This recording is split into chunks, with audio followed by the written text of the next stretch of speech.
Imagine you're introduced to the concept of chess.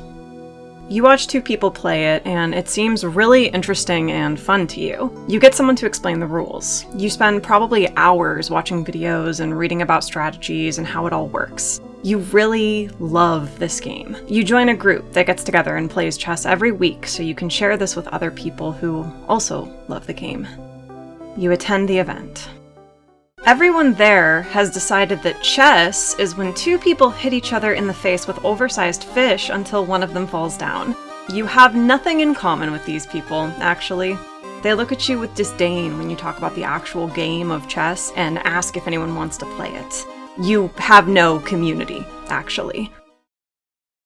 This is what caring about source material feels like in some fandoms.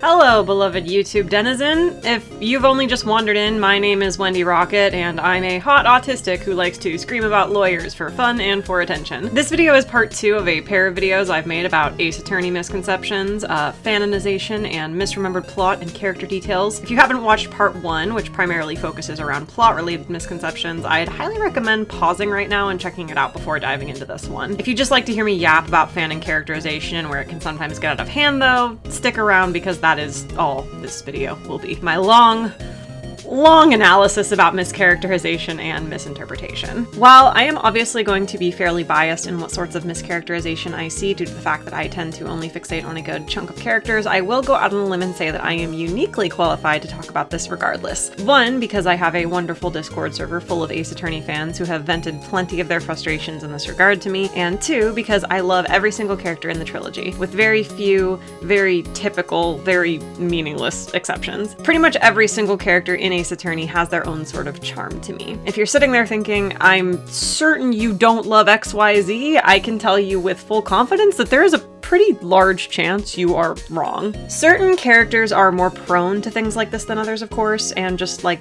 logically, the more popular a character is, the more various people there are going to be weighing in on them, and due to the nature of how numbers work, the more perplexing takes those characters are going to have. I do like to think I've got a pretty good balance here though, mostly because I am just utterly disinterested in most of the characters and ships the fandom tends to favor, and so it all just kind of works itself out. But if I miss anything, I'd love for you to scream it in the comments. This is a safe space. Vent with me. Just like the list in part 1, this will only center original trilogy characters and stick to the portrayals they have in the original trilogy. I have played investigations but have mixed opinions on how the secondary writing team handles pre-established trilogy characters and tend to treat that canon as much more take it or leave it when I am enjoying or creating fanworks. My list is made up of the characters I personally think are most central, recurring, and directly involved in the plot. I do not analyze a lot of lesser culprits, witnesses, or characters whose presence is only contained to a few cases. I chose my list based on the frequency of these characters across all the fan works I've personally seen throughout the years, and I undoubtedly did not include a great deal of people's favorites. So again, I invite you to please feel free to join me in screeching in the comments. I read all of them. Like, literally every single one, I promise. I also want to leave a disclaimer up front here that I think the advent of "he would not fucking say that" culture is honestly creative poison. I really hope that my ranting and raving during some of these segments doesn't come across that way. I think a much more interesting question is, what circumstances would it take for him to say that? Fanworks are meant to be fun after all, and it would be silly to waste my time acting like a cop about characterization and who isn't doing it right. So before jumping into anything, let me say first and foremost, this video is not about people who mischaracterize or intentionally stray from canon with their characterization. This video is about people who pick fights, hunt you down, and unperson you entirely when you might stick a bit more religiously to that canon. If you're squinting at your screen and thinking, who on earth would do that, then I am genuinely very happy for you. What a charming life you have. Never, ever stray from the light of the sun you are currently bathed in. And remember, of course, to keep your critical thinking and media analysis skills sharp and question everything, including me. That said, I think the best way to do this is to just go down the list of all the major characters in order of appearance. We are obviously starting with... I go here. You go where? Harvard. Law school. You got into Harvard Law? What, like it's hard? When I first started scripting this section, I did not realize just how much I had to say about this guy in comparison to the other characters that come after, but I suppose it does make sense given how much time we spend with him. For whatever reason, I also feel like analyzing Phoenix and how people get him wrong makes more sense if I lay out the truth of him before the lie. I don't know why it makes sense here, it just does, even though I don't do it that way for the entire rest of the list. Whatever.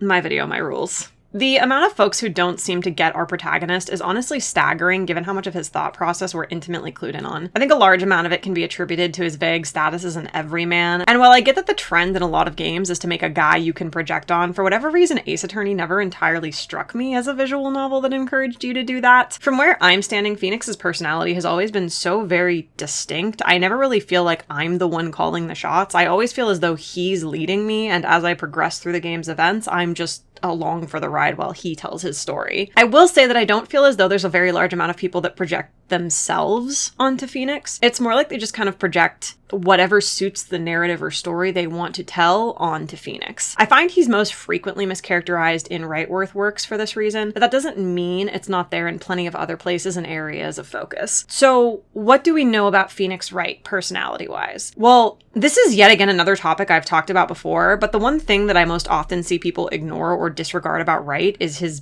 bitchy attitude. He is abrasive, snarky, pretentious, judgy, and easily irritated. He's also super cagey about his feelings and will go to great lengths to avoid talking about them with others. His thoughts are often pretty cunty and sarcastic, especially if you take the time to examine the environments in detail during investigation. He verbalizes a great deal of those comments, even when it really serves him better not to. I have a very special fondness for how much he actively provokes Franziska whenever the two of them share space, and then acts surprised when he starts getting turbo flogged. As for the caginess, we see most of it in Ace Attorney 2, where he shuts down any and all conversation about what happened to Miles, no matter how often the other characters try to get the truth out of him. It is ultimately Franziska who clues us in on those things because Phoenix refuses to even think about Miles, and thus even the player gets no answers from him. In 2-4, when Maya is kidnapped and held for ransom, Phoenix remains incredibly tight-lipped about the whole affair and desperately tries to stay strong for Pearl, who's now entirely in his care. People don't seem to acknowledge much how Phoenix himself is not quite as emotionally closed off as Miles, but definitely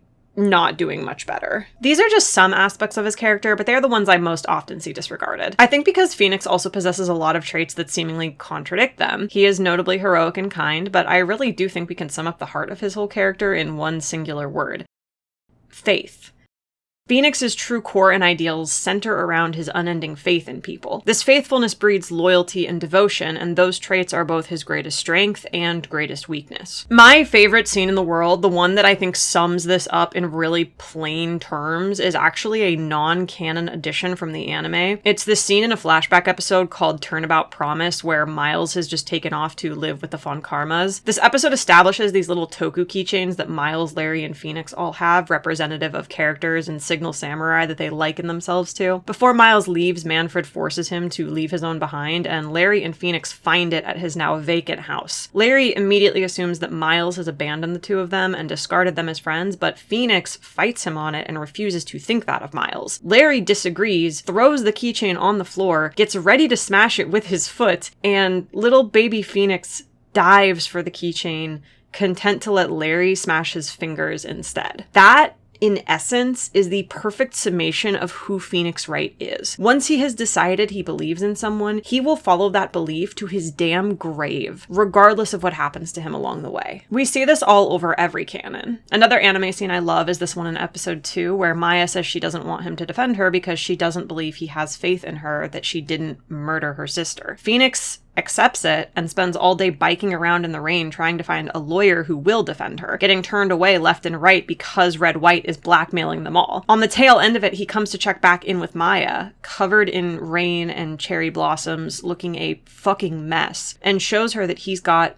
one more lawyer to contact who might give them a chance. The single open space amongst pages of crossed out names and phone numbers. Maya, moved to tears by his dedication to help her even though she's rejected him, finally asks him in that moment to be her lawyer. And of course, this core of him is all over the games this anime is based on. Phoenix's whole motivation for studying law comes from a desire to channel that faith and devotion into something. It also, of course, comes from the desire to chase down Miles after years apart, because long ago, Phoenix put his faith in Miles and, as I said, he follows that faith all the way through rigorous schooling and into the courtroom until he's facing down a prosecutor who's gone undefeated longer than he has been alive. At that point, Miles himself has given up all faith that he is worth the fight. And Phoenix shrugs and says, "Fine, I have enough faith for the both of us. You don't have to believe you are innocent for me to prove that you are." Bridge to the Turnabout goes out of its way to establish that Phoenix has a paralytic fear of heights, shows him crossing the rope bridge with trembling legs while Maya teases him for being such a baby. It does this on purpose, so that the moment hits as hard as it possibly can later. With the thought of Maya being in danger on the other side, and the same bridge caught aflame, Phoenix runs across the fire with zero hesitation. Of course he does.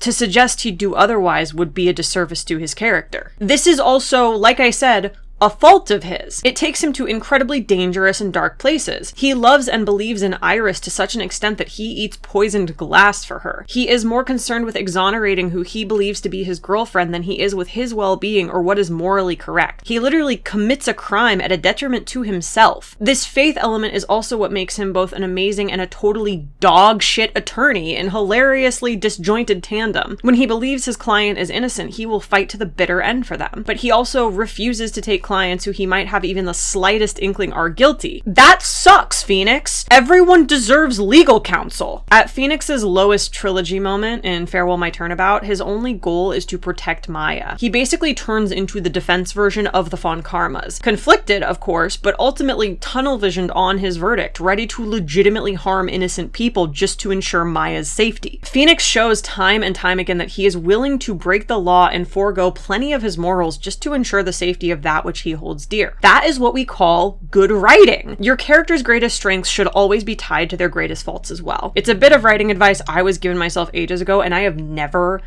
ever stopped thinking about it. So all that to say, when I talk about a core, I'm not talking about a personality. You want to think of the core as the center of the universe that is Phoenix Wright, and his outward personality traits as the planets and celestial bodies that orbit it. And that is where I think people get confused and tend to Flanderize him a bit. Because he is so dedicated to helping others once he's gotten started, I think a lot of people tend to internalize that devotion of his as this soft and heartfelt thing and let that bleed into their perception of Phoenix overall. In reality, he is much more grit, teeth, and exasperation. That is to say, while he is doing the most for these people he believes in, he is very likely to either A, do it all very matter-of-factly and with a stiff upper lip, or B, complain the whole time. Phoenix Wright does not go out of his way to be a particularly pleasant or likable person. All his strength of heart and character are there in the actions themselves, not in the way he says or does them. That disconnect is something that is really hard for a lot of people to reconcile with. As an autistic person, it's always been a huge disconnect I have with allistic people. There is a tendency in allistics to not listen to the words someone is saying, but the tone of voice they say it in. Someone could be saying or doing the nastiest things, but if they look pretty or sound sweet and kind while doing it, people are often fooled by the image they project or swayed by their sense of empathy. Likewise, a lot of the good in people gets ignored or cast aside if those people are not attractive or likable. Ultimately, I think this is what happens with Phoenix. He is a good person with a bit of a rough edge to him, and there are a lot of people who can't compute that, so they just declaw him. Fanon Phoenix is bright-eyed, open-hearted, exudes chill guy energy, and often exists solely as a catalyst to save someone else. Usually Miles,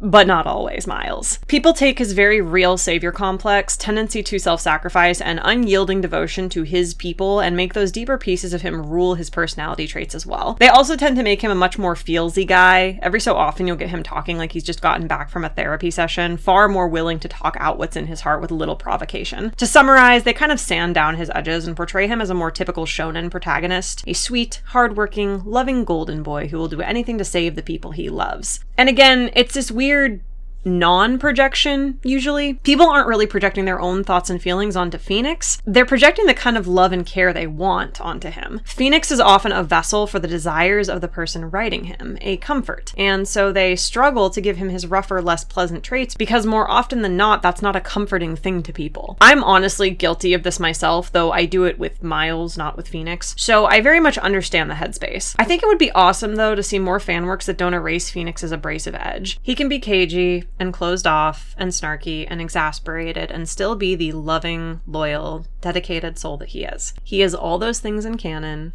and that complexity is one of the things that makes him So very lovable. Single female lawyer fighting for her client, wearing sexy mini skirts and being self-reliant. Hey, I'm pretty good.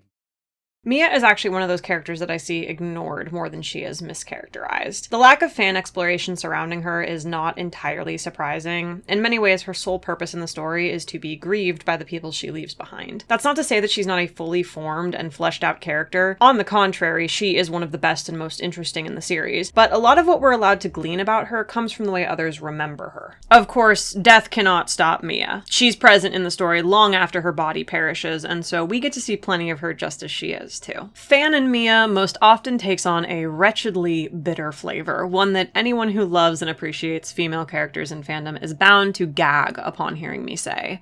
The girl boss. The girl boss archetype in fandom is a #woke way of watering down female characters that often goes unexamined due to the veil of performative feminism it hides itself beneath. The idea is that the female character is strong, independent, in charge of her own destiny, and unwilling to be cut down or made small by anything, certainly no man. She is perfect, she is smart, she is a dedicated career woman with little interest in trifling things like love and pleasure. She, of course, never makes mistakes or struggles, and she looks beautiful. Conventionally beautiful, of course, seemingly always adhering to Eurocentric standards while doing all of this. The fake feminism of it all is that the idea of a woman being without fault is feminist. The idea of a woman not centering her life around men or shopping or fashion or being a housewife or XYZ traditionally feminine thing, that must be feminist, right? The idea of men being stupid idiots who are bumbling around making mistakes and women being geniuses who blaze their own path and shine all the while, that's what feminism is all about.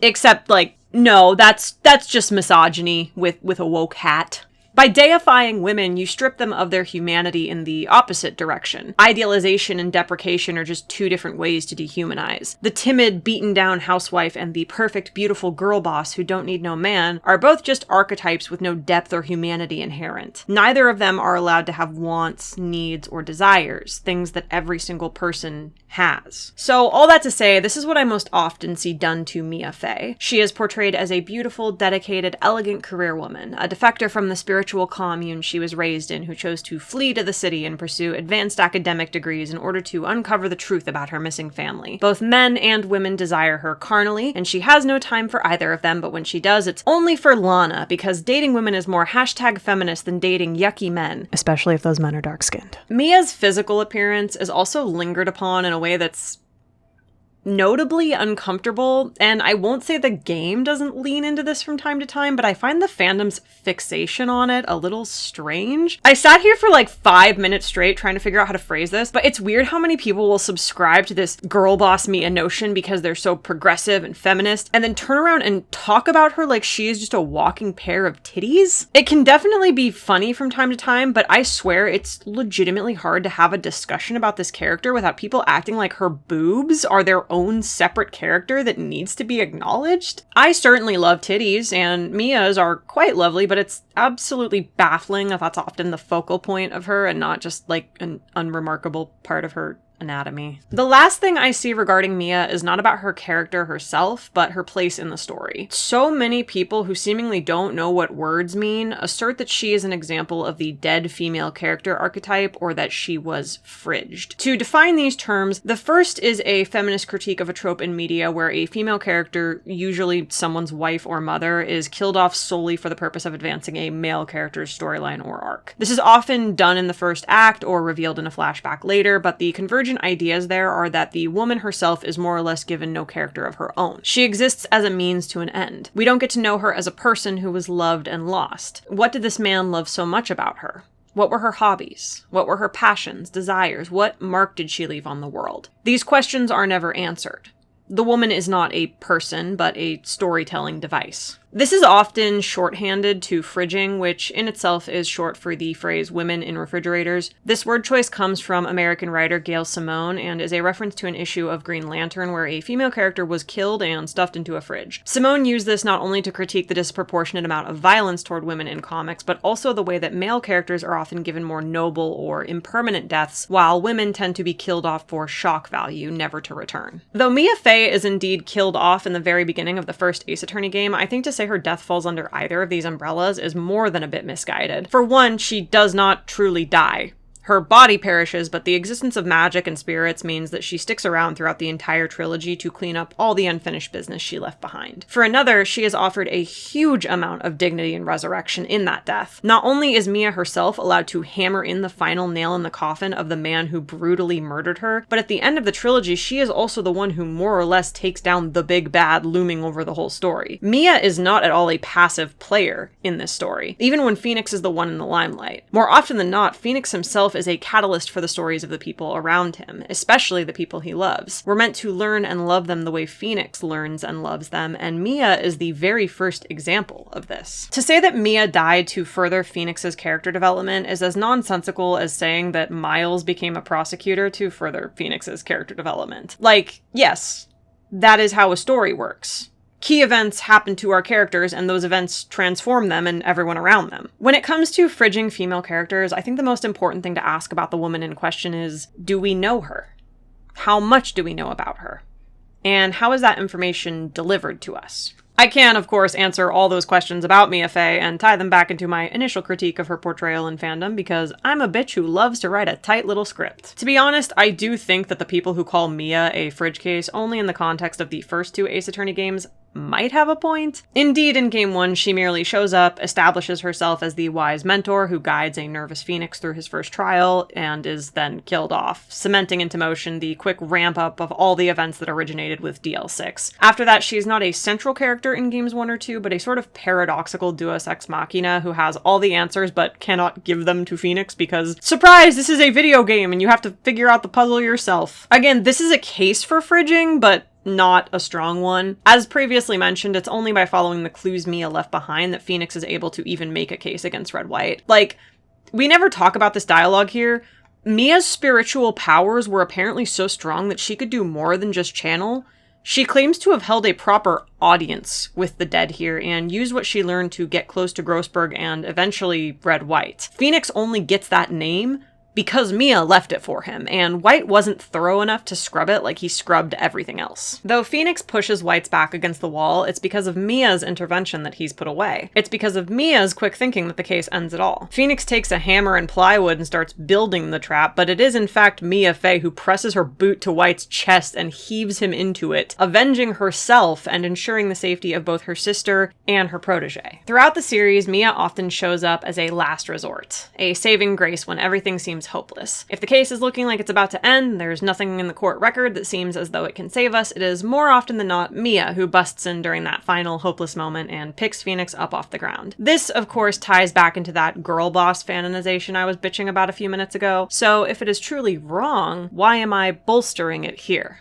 Well, in Game 3, if you'll recall, we learned this is a complete and total facade.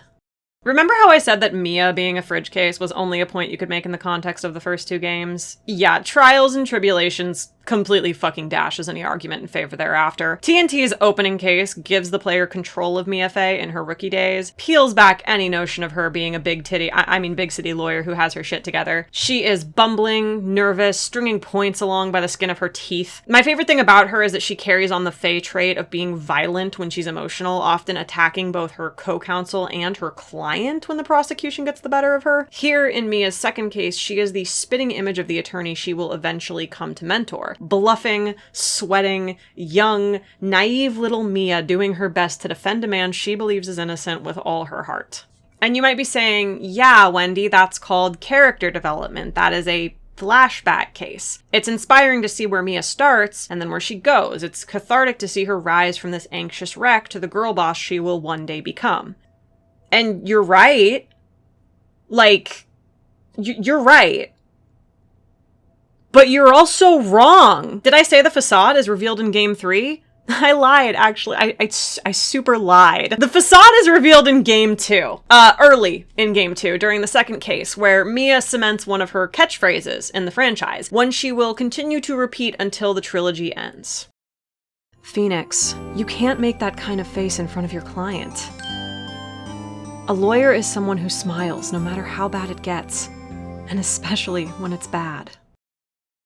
Mia quite literally looks directly into the camera and says, No matter what hardship I may have faced now or in the past, I cannot let the cracks show. Like everything we learn about her, she packages this in a cute little inspirational fortune cookie phrase, positioning it as advice to Phoenix. If you pay attention, though, it becomes abundantly clear that it is not just something she's saying for the sake of raising his confidence and keeping his spirits high. This is a core tenet of what Mia believes, something she burnt into the underside of her heart after learning it from someone else.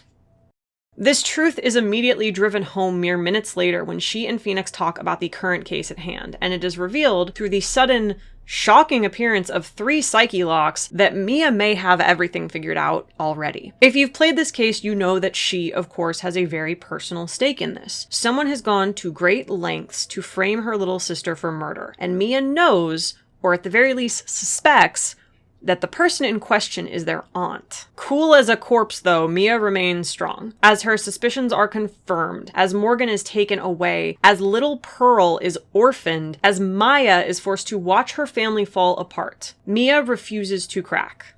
Later on, when Maya is kidnapped, starved, and held for ransom, Mia remains inhumanly level-headed, as Phoenix, much more realistically, falls the fuck apart. This carries on into Game 3 when Maya is forced into a gauntlet of traumatic experiences that all more or less occur in succession on one really, really shitty night. Not only is Mia's little sister in grave danger that at one point entails her being hospitalized, but her mother's been killed, her boyfriend in a coma is back and responsible for this, and the only way to really summarize all of the events that happen here is that Mia Fey is standing in the still glowing ashes of the childhood, the life, the family that she once had. Never once during the entire duration of this case does she do anything other than hold her head high, all the while staring down the man who imparted that wisdom onto her, told her to be strong for that which she defended, right up until the very end. None of this is spelled out for the player. The game does not hold your hand and tell you that Mia is falling apart and refusing to let it show. The game does not tell you that Mia is nervous and brokenhearted and longing to mourn everything she's lost, her own life that was snatched from her as well. But it does lay the groundwork for us to piece it all together ourselves, and Ace Attorney does often emphasize the marks that characters leave on one another through phrasing, mannerisms, sprite mirroring most succinctly. Sometimes, through these chain reactions, a more closed-off character will impart some ideal onto a character who's a bit easier to study, even if you're not insane about media analysis like me. The end of Bridge to the Turnabout distracts us so much with Mia's impact on Phoenix that it's easy to forget Maya. Maya, who's been through it. Maya, who's smiling at the end of things, same as it ever was. Maya, who Phoenix, who Miles, who Franziska all sit around puzzling about. How is she doing this? How is she smiling when everything's gone so wrong? The conclusion they come to, of course, is the bow the player is allowed to wrap on the case with that final piece of presented evidence. Pearl. Maya has someone who she cannot afford to break down within the sights of. And just like Diego could not lose faith for Mia's sake, just like Mia could not lose faith for Phoenix and Maya's sake, Maya has decided she cannot lose faith for Pearl's sake. An unhealthy cycle, a potentially tragic cycle, but one that I am sure all of them hope will someday be given the room to shatter. When I released my video on Fran Maya, it contained a pretty healthy amount of character analysis to bolster my enthusiasm. I laid out not only why I personally just liked my ship, but also I wanted to talk about the components of that ship and why I thought they'd work so well together. A few days later, I had a weird spell where I was looking for Fran Maya art on the fascist bird website, which was my first mistake, and I accidentally stumbled upon someone criticizing my analysis in that video. Generally, I don't engage with stuff like this because I'm 30, but I am big enough to admit here that I was genuinely rankled with what this person said. I'm paraphrasing, but it was something to the effect of, how are you going to complain about the fandom stripping its female characters of agency and then turn around and in the same breath call those female characters scared little girls? Ignoring the fact that I said those two statements like half an hour apart in completely different sections of the video, this statement sums up so perfectly what I hate about female characters and their treatment in fandom. And I think Mia is a shining example of it alongside the original tweet which referred to Franziska and Maya. With the downfall of media media literacy we're currently seeing, I probably don't have to tell you that a lack of nuance is one of the most prevalent problems that I tend to see in fandom. And this false dichotomy of beaten sad woman versus absolute girl boss is more or less the fate of any female character nowadays. You can't suggest that a woman might exist in the middle space without someone tweeting dumb shit about how you're a hypocrite, and it's like, no, Kenzie, that's just how human beings work. Maybe pay more attention in English class instead of drawing Boku no Hero Academia yaoi in the back row. Mia's strength matters more because she is scared, broken, a victim of circumstances outside of her control. Mia's quick wit and level-headedness in the most dire of situations hit because she is stealing her will in the wake of all that pain. If she was not a scared young woman who died tragically alone in the silence of the night, then would it feel as good to see her defy that mortality, come back with shaking hands and strong jaw and no children the fuck out of red white? If Dahlia Hawthorne had not bled her dry of all her tears at Diego's hospital bedside, distorted her little sister's body into a scapegoat for her crimes, would it have felt as good to watch Mia exercise her angry spirit like that? Where is the catharsis if we do not meditate on the tragedy? I return to those questions from before, the ones I use to determine if a female character has been truly fridged. Do we know her? How much do we know about her? Everything. We know everything Mia will allow us to know about her. Mia Fey is not a girl boss in that she knows no pain, no pleasure, nothing but success and grit and dedication. Mia Fey is a woman who has been through heart-wrenching tragedy after heart-wrenching tragedy, but decided early on that she would grieve in private, to remain a beacon of hope to that which she fought for, whether that be her clan back home, her clients as an attorney, or her closest family. The one time we truly see Mia break down in canon, true to her beliefs, she does not cry until the very end. I must again hand it to the anime for expanding upon this dam of her where the visual novel cannot. Barely holding herself together as she sees Morgan off to prison, privately leaving flowers at Diego's bedside. Of course she remains stalwart, but just enough for us to see the curtain drawing back.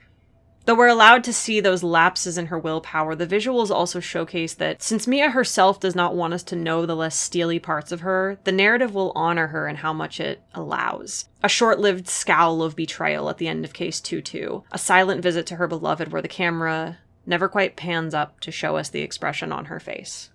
Like Phoenix, Mia's confidence, however genuine it may be now, started as a facade, and a thinly veiled one at that. Mia bravely decided to do everything she did because, again, like Phoenix, she simply possessed the faith in her convictions and the resolve to see it through until the end. Grossberg describes her as passionate and fiery, and even in her flashback case where she's yet to grow her wings, we can see he is not wrong. Here I go again in saying, like Phoenix, she is clever, analytical, quick-witted, and sees victory in court due to her signature method of thinking outside the box. This is her other catchphrase, which from what I can tell is a lot cuter in Japanese. They translated it most often to turn your thinking around, but the word I hear her use most often in the anime is gyakuten, which we more often translate to turnabout.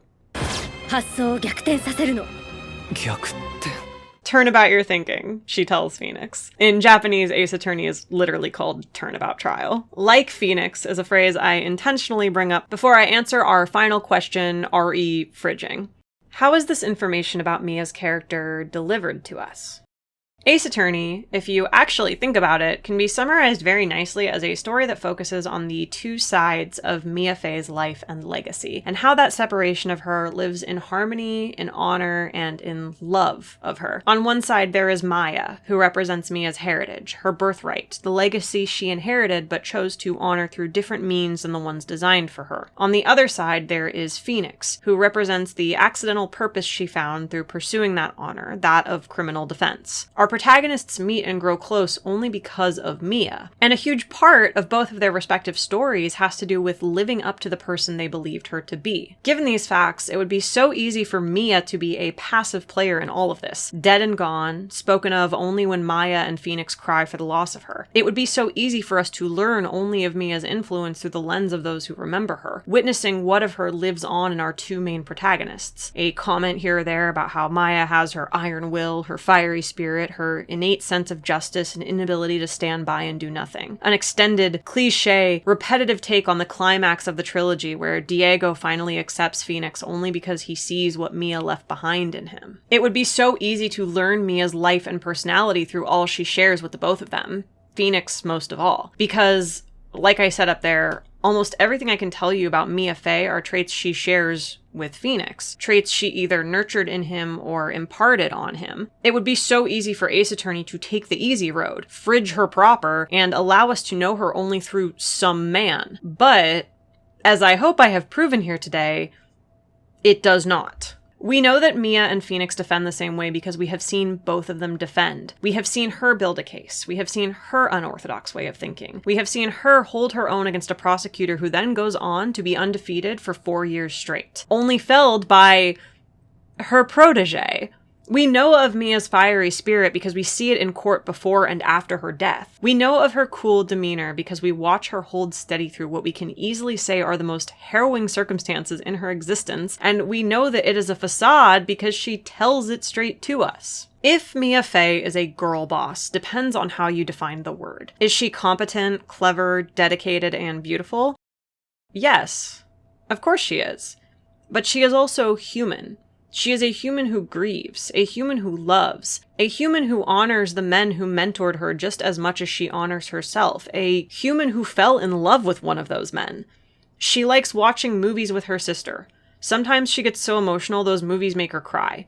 She is a human who meticulously arranges her office so that her clients don't notice how cheap she is when it comes to personal items. She's a human who likes strawberry desserts and sucks at using technology and names her fucking plants. Mia liked this one single office plant so much that everyone in the office not only knows it is her favorite, I repeat, she has a favorite plant, but they all know its name and insist on caring for it and watering it and making sure it stays healthy after this woman literally fucking bleeds out 5 feet away from it. Is this girl boss behavior to you? She's out here fucking crying at the cinema and hanging movie posters on the walls of her law office. You ask her who her favorite employee is and she looks directly at Phoenix and says Charlie. Mia Fey, like every Fey before her and every Fey after her, is a fucking dork in a pretty girl's clothes.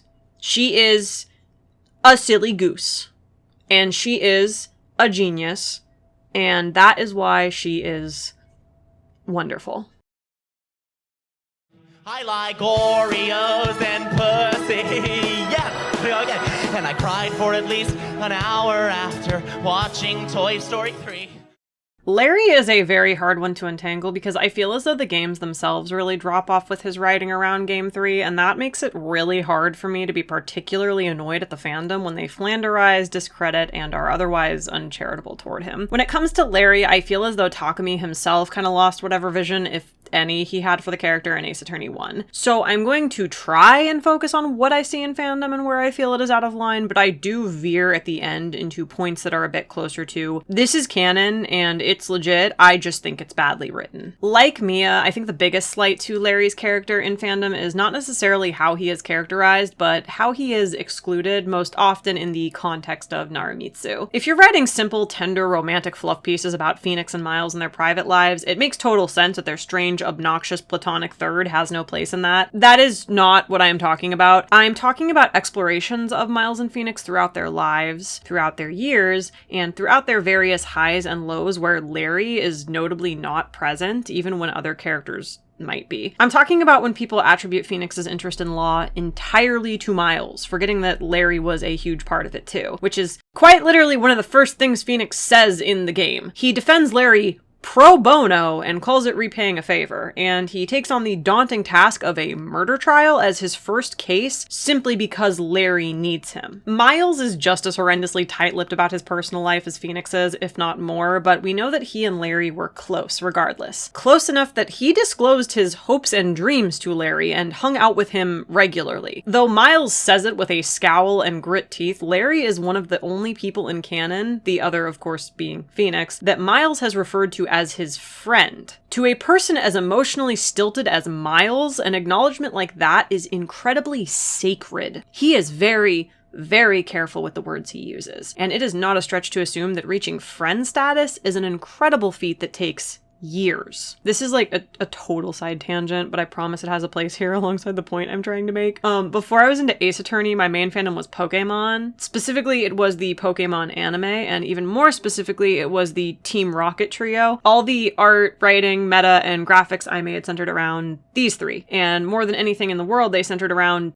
shipping Jesse and James. Something very important to me when it comes to shipping, though, is making sure that my love of love and romance doesn't steal joy from the rich, important platonic relationships that might hover around my OTP. The problem you encounter in rocket shipping is, of course, Meowth. To make sure I never excluded Meowth when it mattered, I came up with a little hypothetical, which I would now like to impart onto anyone who enjoys Naramitsu and doesn't want to do the same to Larry. Whenever I'd be writing about Jesse and James having a moment, I would imagine a little Meowth tulpa perched there on my shoulder. I would imagine that he was reading the scene I was writing as I was writing it, and then I would think to myself, would he be offended? Would he be offended if he was reading this and he was not present? Would he feel hurt? When I eventually wrote the scene where Jesse proposed to James, it was this tactic that ensured Meowth was present. Similarly, whenever I'd write them having a very vulnerable moment with each other, or fucking like animals, this is how I knew to place him somewhere else. When I was playtesting this video script on my girlfriend, hi Bailey, I love you, thanks for that, I came to the sudden realization that I feel the exact same way about Larry. If you're writing Naramitsu, imagine Larry as your beta reader. Would he start crying and snotting everywhere if you left him out of the scene? Or would he sheepishly hand your laptop back to you because, I don't know man, this kind of seems like Nick and Edgy's business. This is my gift to you, listener.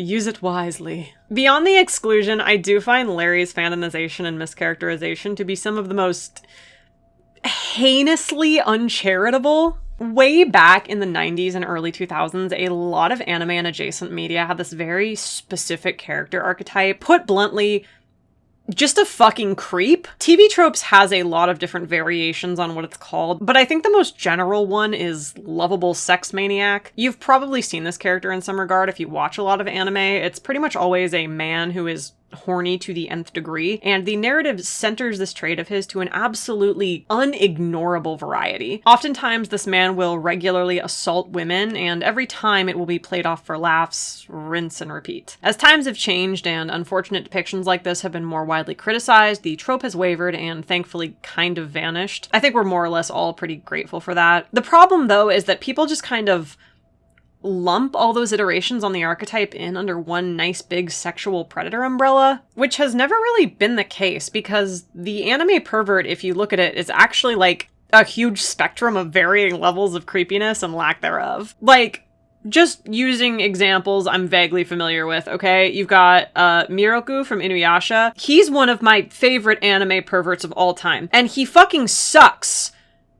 Literally and figuratively. His whole gimmick is physically assaulting women and placing all blame on a curse that was placed on his bloodline, which the show makes clear is complete horse shit. Inuyasha gets points for being written by a female mangaka, and that is why Miroku almost always gets his shit kicked in by the women he most frequently assaults, but he is still never urged by the narrative to change, and his actions are never cemented as anything other than sillies we're meant to laugh at. Doubly so because he is a deeply religious Buddhist monk, and the contrast in itself is basically the whole joke. I love Miroku, but he's a fucking creep. A much more extreme example of the pervert trope, alongside the likes of Master Roshi, Sanji, Kakashi, and Jiraiya. Fucking, what other fucking animes did I give a shit about? Fucking Parco Falgore from Zatch Bell. Does anyone fucking remember Zatch Bell? But all those characters fall on different parts of the spectrum. Like, Master Roshi is out here asking girls for their panties. Sanji, from what I can tell, might just be chugging respect women juice a little too hard and experiencing very conflicting side effects. Kakashi and Jiraiya just really like trashy erotica. Falgore,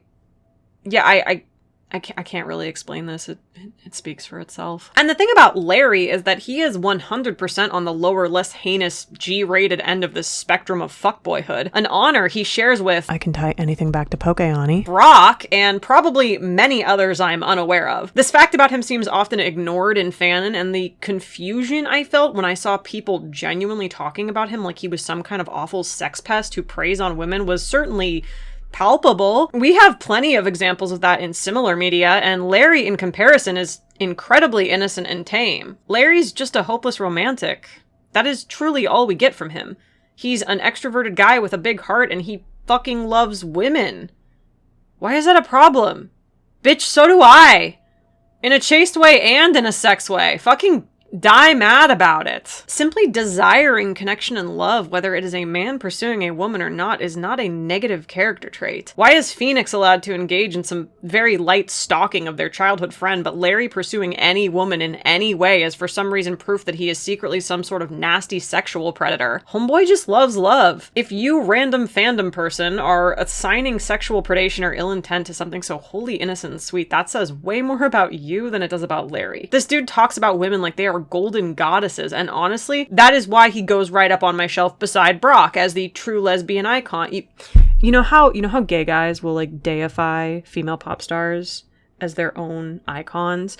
That's what these two are to me. They simply love women in a way that is too deep and reverent to be the love of a straight man. Their love, despite everything, is lesbian love. Everyone stan Laris. There are a lot of claims that Larry hits on minors in canon, and none of them are true. Usually it's just him complimenting female characters in super innocent ways, saying they look cute or whatever, and it's super clear by the way they and everyone around them reacts that he's not flirting with them, like, at all. Like, the closest thing to any of that is this scene in Goodbyes where he calls Maya cute and is about to ask Phoenix if she's his girlfriend, and Maya kind of implies, "Hi, I'm underaged," and Larry just, like, immediately drops it and moves on. I don't really know what anyone taking issue with this is even attesting to. Like, he did exactly what you're supposed to do when you find out the cute girl isn't old enough. If they wanted him to be a creep, they wouldn't have gone out of their way to write the scene like that. I don't understand. What are you saying? There's this other scene in Ace Attorney 3 that apparently people bring up a lot where Larry hears Pearl's voice over the phone and makes a comment about Phoenix having a cute girl in the room. And again, it's like, can you just like think about that a little harder before you go throwing serious words like predator and pedophile around? Words mean things. Larry cannot see that she is a child. Larry does not know who she is. He's just being a single-minded idiot, and we know from the everything else about him that if he were actually physically there, he wouldn't try to hit on a fucking 9-year-old, you weirdos. I swear to God, aunties are more obsessed with pedo shit than anyone I know. No one forces me to think about CSA more than they do. Apparently there's a non-zero amount of people who also just weren't paying attention and cite his ominous letter to Iris as proof that he's some toxic creep. You know, the letter that he outright admits he used ChatGPT to write because he's an emotional train wreck who struggles deeply to express himself and his feelings, which are, again, traits that Phoenix and Miles are allowed to have because OMG hot yowies, my blorbos. But Larry is not given the same grace because he's the token straight guy, which automatically makes him boring to the folks who care more about shipping as a means to rack up Twitter woke points than they do about exploring the intricacies of characters on their own. God, I'm so fucking tired. The last couple points of fanonization I see with Larry are the ones that the game really does want you to believe. What I mean by that is they're views that the characters around Larry share about him, and so I think to call them fanon isn't quite precise enough, but I do disagree with the writing attempting to manipulate me in that way, and I think it's pretty short-sighted. For one, Ace Attorney really wants us to believe that Larry has no skills, especially in his chosen field of art. That is absolutely ludicrous to me. In his introductory case, we're shown his talent in sculpting with the pair of matching clocks he makes in the shape of the Thinker. The technical skill of this aside, Larry establishes from the get-go that not only does he have an interest in art, but likely some form of art history as well if he's making pieces that reference a classic like Auguste Rodin. Right off the bat, we learn that Larry's an artsy guy, which makes his transformation into Laurice in AA3 especially fitting. As Laurice, he takes an apprenticeship under Elise with the hopes of becoming a children's picture book author. When he witnesses the crime scene, his sketch of what he saw that night becomes valuable evidence in trial, where every single character who looks upon it makes a conscious effort to trash it non-stop. For one, look at this, okay? Look at this image. Consider that it's made by what the game tells us is a fairly amateur sketch artist. And then look me in the eyes and tell me this is bad. Can you do this? Can you blend fire like that? In traditional media, in the dark, with your hands freezing because you're on top of a fucking mountain at 11 p.m.? No? No. No, this is not a masterpiece, but it's not some horrid scribbled mess like the other characters insist it is. At the end of the game, we're shown more of Larry's art. It's him who sketches this beautiful, iconic post-credits image. One of the last things we are shown before the trilogy ends for good is Larry's art, and even if the last sketch didn't impress you, this is pure artistic skill. Take a moment to really register that he's drawn everyone perfectly in the game's own art style, which means this is realism. They all look perfectly on model, not a hair out of place, which means that Larry's skill in art is not only to be admired, but potentially to be feared. I don't plan on touching too much on anything past the trilogy in this video, but I have played AAI 1 and 2 at this point, so I've seen more of his art from those games, and it's exactly the same caliber as it is in the final art card. Through my sequel trilogy friends, I've also managed to be spoiled on the fact that he very much became a successful picture book artist, just like he dreamed of. Not only that, Franziska actually agreed to model for him and take up the mantle of being his protagonist and muse. That's not relevant, I just want to convert more of my YouTube watchers to Franziska Larry friendship trutherism. I think they should be friends. Finally, the last little piece of not quite fanon in this category is the way Larry's own pain is treated with such little respect. Despite his good heart, the fact that he often works multiple jobs to treat his girlfriends, and the fact that he's overall just a pretty decent guy, Larry is constantly being abandoned, left behind, dumped, hurt, and demeaned, and one of the first things we learn about him is that he doesn't deserve any of this. Phoenix tells us before anything else that Larry is not a bad person, he's just a guy with a terrible knack for being in the wrong place at the wrong time. He's framed for the murder of one of his girlfriends, physically abused by at least one other, dumped and cheated on by multiple, and then his mentor dies. The same night, he watches his closest friend fall off a bridge and into a river with a 99% fatality rate. When Larry calls his only other friend in tears about this, the game tries to tell us we're supposed to laugh about it and call him a blubbering, overdramatic idiot. Excuse me? Fucking why? Miles and everyone else chide Larry for insisting that Phoenix is dead when he winds up okay, just bruised up, in the hospital and suffering from a common illness. And again, why? Why am I supposed to chide him for that? Why am I supposed to think Larry is an idiot for arriving at the very logical conclusion that his friend who jumped off the death bridge into the death river is probably dead, regardless what the other characters insist, or what the game wants us to believe? Larry is good at what he does. Sometimes the writing's biases leak into one's own interpretation, and that's nothing to be ashamed of, but it's also okay to push back on it and say, hey, I think this opinion the writing is trying to force me to have contradicts the facts I've actually been presented. That, I mean, that's literally what Ace Attorney teaches you to do in court, so there's really nothing stopping us from doing it elsewhere too. Yay, media literacy! How did you get this house? Money! I made a lot of money when I was acting, and then I got caught stealing a Filet-O-Fish from McDonald's, and the video went viral, and then nobody wanted to cast me, and in the process I became a shaman. You like Filet-O-Fish? I was a pescatarian at the time. How do you steal from McDonald's? You have to climb over the counter. Man, Okay, this one's gonna be hard. Longtime viewers of my channel will know that Maya is my favorite Ace Attorney character. It's not even a contest. Miles and Manfred are sweaty as fuck and untying their dumbass cravats 30 yards behind her while she sprints to the finish line. She's my waifu, she's my dream girl, she's my inspiration, she's the light of my life, she haunts my every thought, and I cannot talk about her at all. I constantly get comments like, hey Wendy, make a Maya video, analyze Maya, you love her so much, do a Maya, and I don't know how to tell you, I can't.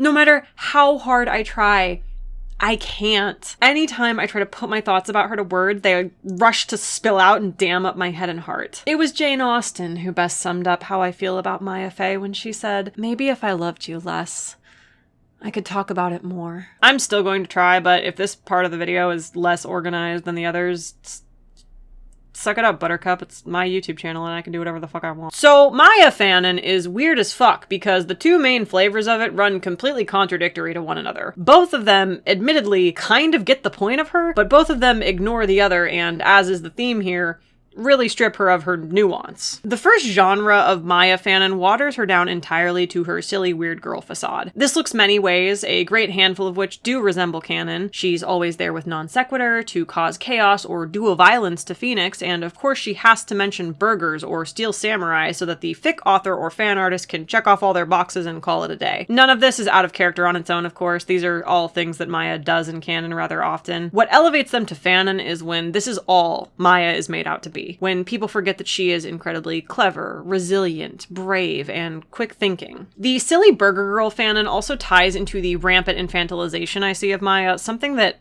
honestly perplexes me more than it makes me mad. I have to tell you guys another story because it haunts me to this day and really sums up what I mean when I talk about the AA fandom's obsession with infantilizing Maya. So I stumbled upon this AA fan blog on Tumblr that was like a variant on Fuck, Marry, Kill. And what they did obviously was they would list every character in Ace Attorney in poll form and the audience would vote on if they'd fuck, marry, or kill that character. But they had this really cute option where they put the child characters in there too and changed the options to like buy a chocolate shake, play house with, punt into the sun, or something equally innocent and humorous. And so I, CEO of Maya Fuckers, went looking for her post to smash that Gooner button, only to find she had been given the minor options despite being a whole ass woman. Like many odd things in the AA fandom, this was something I brushed off as some niche weirdo until I saw it 10 more times. Mostly in the context of,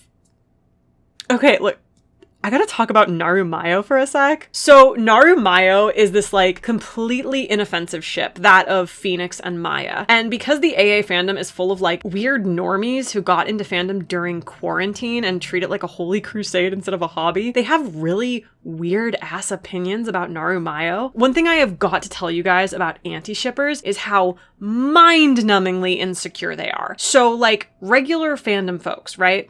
If they don't like a ship, they just avoid it. They don't let it occupy space in their brain. They might block the tags for it or filter it out, but overall they just keep the like ew factor to themselves and move on with their lives. Antis like cannot do that though, because again, they're insecure. They go through this whole subconscious hypothetical where they like catastrophize about someone finding out they might not like a ship, and what if their friend or their mutual or someone they admire does like that ship. Again, most people would just accept that it's cool how people in the same fandom can have different tastes, but antis are too insecure in themselves and their beliefs to internalize that. They're terrified of being unliked or of any form of conflict, even when it's hypothetical. And that's how you get these weird fucking fandom people who somehow always have a reason that the ship they personally don't like is secretly problematique. Because if the ship is bad, then not only is the anti protected from any potential criticism when they dislike it, but they can also shame other people they might want to keep close into disliking it alongside them. That's what I see with a lot of harmless AA ships, but Narumayo is by far the most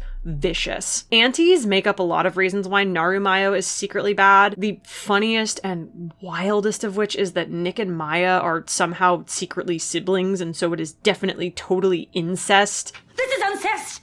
No, it's not. Yes, it is, James. We're not related. Oh, that makes it okay, I suppose. Well, it makes it not incest. More often than that, though, they insist that Maya is just like a minor forever. They legitimately seem to believe she is in possession of some sort of anti-aging power. I've even seen them lie about her age, attesting that she was like 14 in the first game and stays a minor for the whole trilogy. Y'all? Maya is only a minor in one of the 4 games she appears in. She is 17 in AA1, 18 in AA2, and 19 in AA3. As you know, there is a large time skip that leads into the sequel trilogy, and in her final appearance, as of the time of me making this video, she is now, canonically, 28. Maya, the 28-year-old minor. She is not a minor. And she never will be again.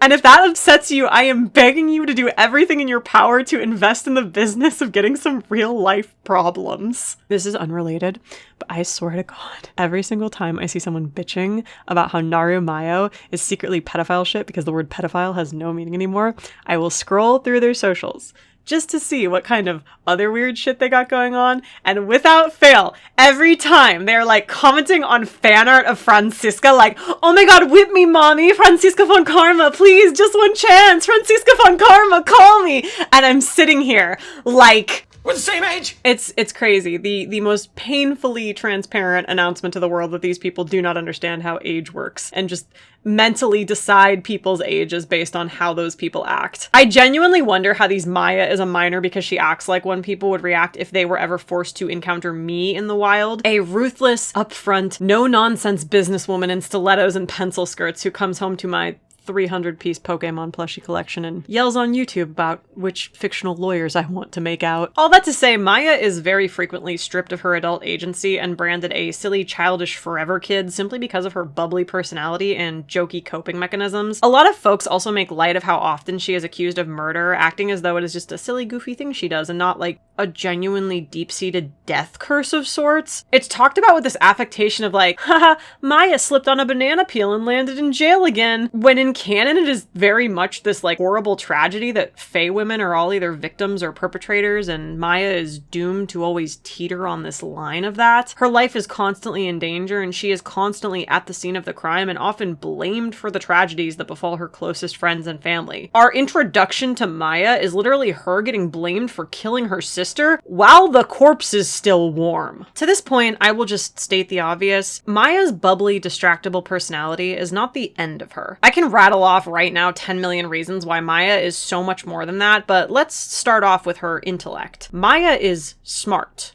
Maya is quick thinking. When Manfred confronts her and Phoenix in the evidence room, it is Maya who jumps him first, because Maya is also brave. Phoenix stands there like an idiot while Maya bodies a grown man twice her size who is carrying a taser. She charges him and has the mind to wrestle the bullet from his hands, and it is because he underestimates her that he doesn't notice she's taken it. That bullet winds up being the decisive evidence that puts him away, solving the DL6 incident, which, by the way, Maya is responsible for putting to bed. Not only did she prevent the bullet from being destroyed, but it was her who first thought to indict Manfred von Karma. She is the one who brings up his 6-month vacation when Phoenix is struggling to find a direction to take the case in. She is the one who suggests to him that this vacation might have been for the purpose of convalescence. She is the one who sparks the thought, and the game makes a point to have both her and Phoenix as a team speak the conclusion they come to in unison with one another. A 15-year-old cold case which ruined countless lives and stumped every branch of the legal system for over a decade, and Maya is the one who put it to bed. Poetic, in a sense, given it was her mother's involvement in that same case that smeared the Fae clan's name. Maya quite literally undoes the quote-unquote mistakes of the master before her, away from the press and never to be recognized for it. In Game 2, Maya is being starved and held for ransom. She not only manages to break out of captivity and nearly escape, but comes up with the idea to use spirit channeling as a means of long-distance communication. By channeling Mia, writing notes to her, and then having Pearl channel Mia closer to Phoenix, Maya manages to communicate without the aid of any traditional means. When the killer allows her to speak for a moment, she is quick to clue her friends in on this, not prioritizing telling Phoenix she is okay or alive or anything else, but saying nothing more than to call Mia. I need you guys to understand how genius and unique of a move that is on Maya's part, and how much composure it took her in order to pull it off. Jumping back to DL6 for a moment, this sort of quick thinking has always been baked into Maya's character. Recall that she is the only reason the trial was able to continue in Turnabout Goodbyes, and also recall the only charge on her criminal record that was legit: contempt of court. When Phoenix couldn't break through Manfred's steely prosecution, it was Maya who spoke out of turn to point out the flaws in Lotta's testimony and ultimately save Miles from a guilty verdict. She made a point to take the fall for Phoenix and bravely return to the detention center where they met. Maya is one of many factors, but without her bravery and wit, there is no way Phoenix could have won against the god of prosecutors. Miles Edgeworth owes his life to her, and that is why he immediately posts her bail. The circumstances that she is placed in during the final case of Game 3 are some of the most harrowing she's ever seen. Still, despite the attempt on her life and the trauma of that night, the first thing she does when she wakes up alone in the inner temple is take a deep breath, keep a level head, write a letter to Mia asking for advice, and channel without fear. Mia's plan is not one that will be easy on Maya. She is told that she herself has to channel the force that is attempting to kill her, something that could have easily gone wrong if Dahlia guessed that fact. But Maya is brave and tenacious, and she does it regardless. At the end of things, when all is said and done, Maya does what she does best. She forces a smile despite the trauma she's been forced to endure, because that is how she keeps herself from falling into despair, but also because she knows that she has to be strong for Pearl, who is an aspect of Maya's life that is ignored almost non-stop in fanworks as well. I suspect this is something that has to do with the rampant infantilization, but the fandom really loves to ignore that Maya may very well be Pearl's legal guardian. I think it can very easily be assumed that Karine takes a very community-oriented approach to child rearing, but it would take a lot of time for that to kick in when it comes to Pearl's upbringing, given how Morgan intentionally sheltered her and drilled into her head that she wasn't allowed to interact with anyone deemed an outsider. Point being, it's likely that Maya was the closest thing Pearl had to a parent after Morgan was taken to jail, bolstered by the way they are so often seen together. Pearl is inextricable from Maya's life, and yet fanworks so often extricate her anyways. I get so much use out of this image in these videos, but it really is the truth. There are so many YouTubers right now talking about the decline of meta-analysis and media literacy, but it really slaps me in the face sometimes, especially when it comes to a character who could not more clearly be projecting the most obvious facade imaginable. Maya is genuinely fun-loving and excitable, but it is so obvious when it is performative or her attempt at running from her problems and traumas. Ultimately, much like Phoenix, Maya will do anything to ensure the happiness of the people she has chosen, even to her own detriment. This is apparent in the way she pushes aside her feelings to be strong for Pearl, and apparent in how just hours before she very much tried to cover up Diego murdering her mother. Smaller example, but we don't talk enough about the scene in Turnabout Sisters where you can joke around with Maya and have Phoenix ask her to help him break out of detention, and she immediately starts talking about getting a hacksaw and a getaway van, like 100% serious. I would like to remind everyone that they met like a day ago during the scene. Maya is fucking ride or die. The second biggest Maya fanon I see is a little more tolerable because I can at least see the fan artist or author prying into her for more depth, but it does still annoy me when it's done without more careful consideration. Maya is a very rare projection vessel, but when she's used this way in fan works, it can very clearly veer away from her character, as any projection vessel does. One thing about Maya that goes often ignored is her low self-esteem. It's easy to miss if you're not insane about her, definitely, but Maya's high self-confidence betrays how poorly she thinks of herself. I talked about this in greater detail in my Fran Maya video. I'm just going to insert the clip. One thing people love to just ignore about Maya Fey is how much she struggles with self-image and especially self-worth. This is front and center in Turnabout Goodbyes, where Maya's fickle grasp on her ability to channel gets tied somewhere along the way with her own self-worth in her head. Maya begins to believe that she's useless to Phoenix and that he only keeps her around because of her ability to channel her dead sister. Naturally then, when Maya's powers begin to weaken, she begins to panic and spiral into a self-loathing depression, fearing what will happen if she can't call Mia. She begins to obsess over training in an attempt to gain a better handle on things, but it's futile, and the stakes are higher than ever, and Phoenix is too wrapped up in everything to realize that the little comments he's making here and there about how he wishes Mia was around are really getting under Maya's skin. At her lowest point, Maya outright expresses very real suicidal ideation, lamenting that the villain of this case did not end up killing her, because she believes the world would be a better place if she were dead. Though the case ends with Maya being the most crucial factor in saving the day, mental health issues like that are obviously not fixed so easily. She continues to drop comments here and there that reinforce that she feels inferior in some way, or simply not good enough to bother being kept around. Maya doesn't like herself. She sees herself as disposable, and only fights the way she does because she doesn't want to give up on the people who love her, or risk breaking their hearts in any way. I'm conflicted because when I see people projecting onto her, they're almost always exploring this oft unexplored and ignored part of her, which is obviously something I welcome wholeheartedly. But like most interpretations, the fanon trap of no nuance very often takes them by the throat and pulls them too far in one direction, losing sight of the gray area where the character actually exists. Some iterations of this I see. For one, Maya will often not have her more energetic, optimistic traits at all. The light of her will just vanish, which we've seen time and time again is just plain OOC. When Maya is pushed to her absolute limits, she goes harder on acting unaffected and bubbly. An in-character exploration of Maya going through a major depressive period side would much more likely see her pushing herself further and further to just laugh it all off until she exhausts herself and breaks the fuck down. To this day, I've only ever seen 1 or 2 fan works that really portray that. Again, I'm much more on the side of just being happy that people are exploring Maya's more troubled nature at all, but sometimes I really get the impression that they're just writing themselves and have lost sight of Maya, which is doubly apparent when they start making her resent her family and culture.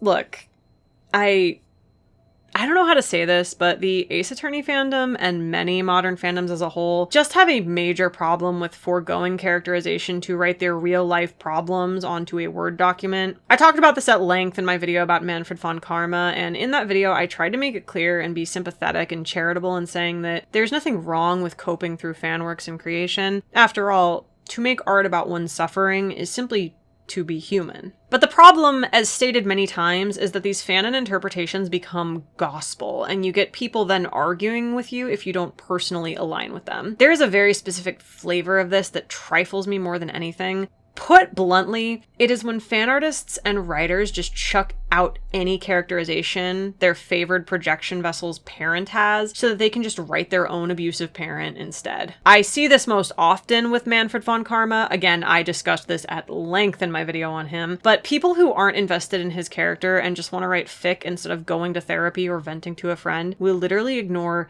any traits he has in canon in favor of just writing their abusive dad and throwing a Manfred suit on him. It's very frustrating since he is one of my favorite characters in the whole series, but I'm talking about Maya right now, and more specifically, I am talking about Misty Faye. The amount of people who take Maya's very complicated feelings for Misty and boil them all down to hatred and resentment is even more perplexing than the aforementioned Manfred people. At least with Manfred, I kinda get it, but with Misty, I am entirely lost. Maya's feelings toward her are shown to be complicated in canon. She both feels the loss of her and feels more than a bit guilty for not feeling it as much as she thinks she should. She expresses to Phoenix that she doesn't even remember what her mom looks like, and it's really easy to interpret that she must have some very ineffable feelings about that. Mia likely felt every moment of their mother being gone, but Maya was much too young to internalize things the same way, and I imagine there is a great deal of survivor's guilt of some sort inherent in that. Despite Misty Faye and Miles Edgeworth both being victims of Johatsu, which I explained a bit in part 1 of this misconception series, the fandom is incredibly forgiving toward Miles for the selfishness of his actions. Misty, in contrast, is treated like the real-life devil from the Bible, despite her own reasons for vanishing being far more sympathetic than Miles's ever were. At the end of the day, though, Misty was doomed with nothing but bad choices in front of her. She could have stayed with her children and forsaken their future as masters, or left them and the clan and forsaken their childhoods, turning them into orphans. We can debate about that choice all day, but the point is that Maya's takeaway from knowing all that is unlikely to be what I most often see it as. My mom abandoned me, so I fucking hate her. That is not what Maya feels about her mother. That is what you might feel about your shitty mom, and it's okay to write that so long as you aren't in someone's Twitter mentions calling them an abuse apologist for the heinous crime of saying, I didn't really get that impression from the game. Furthermore,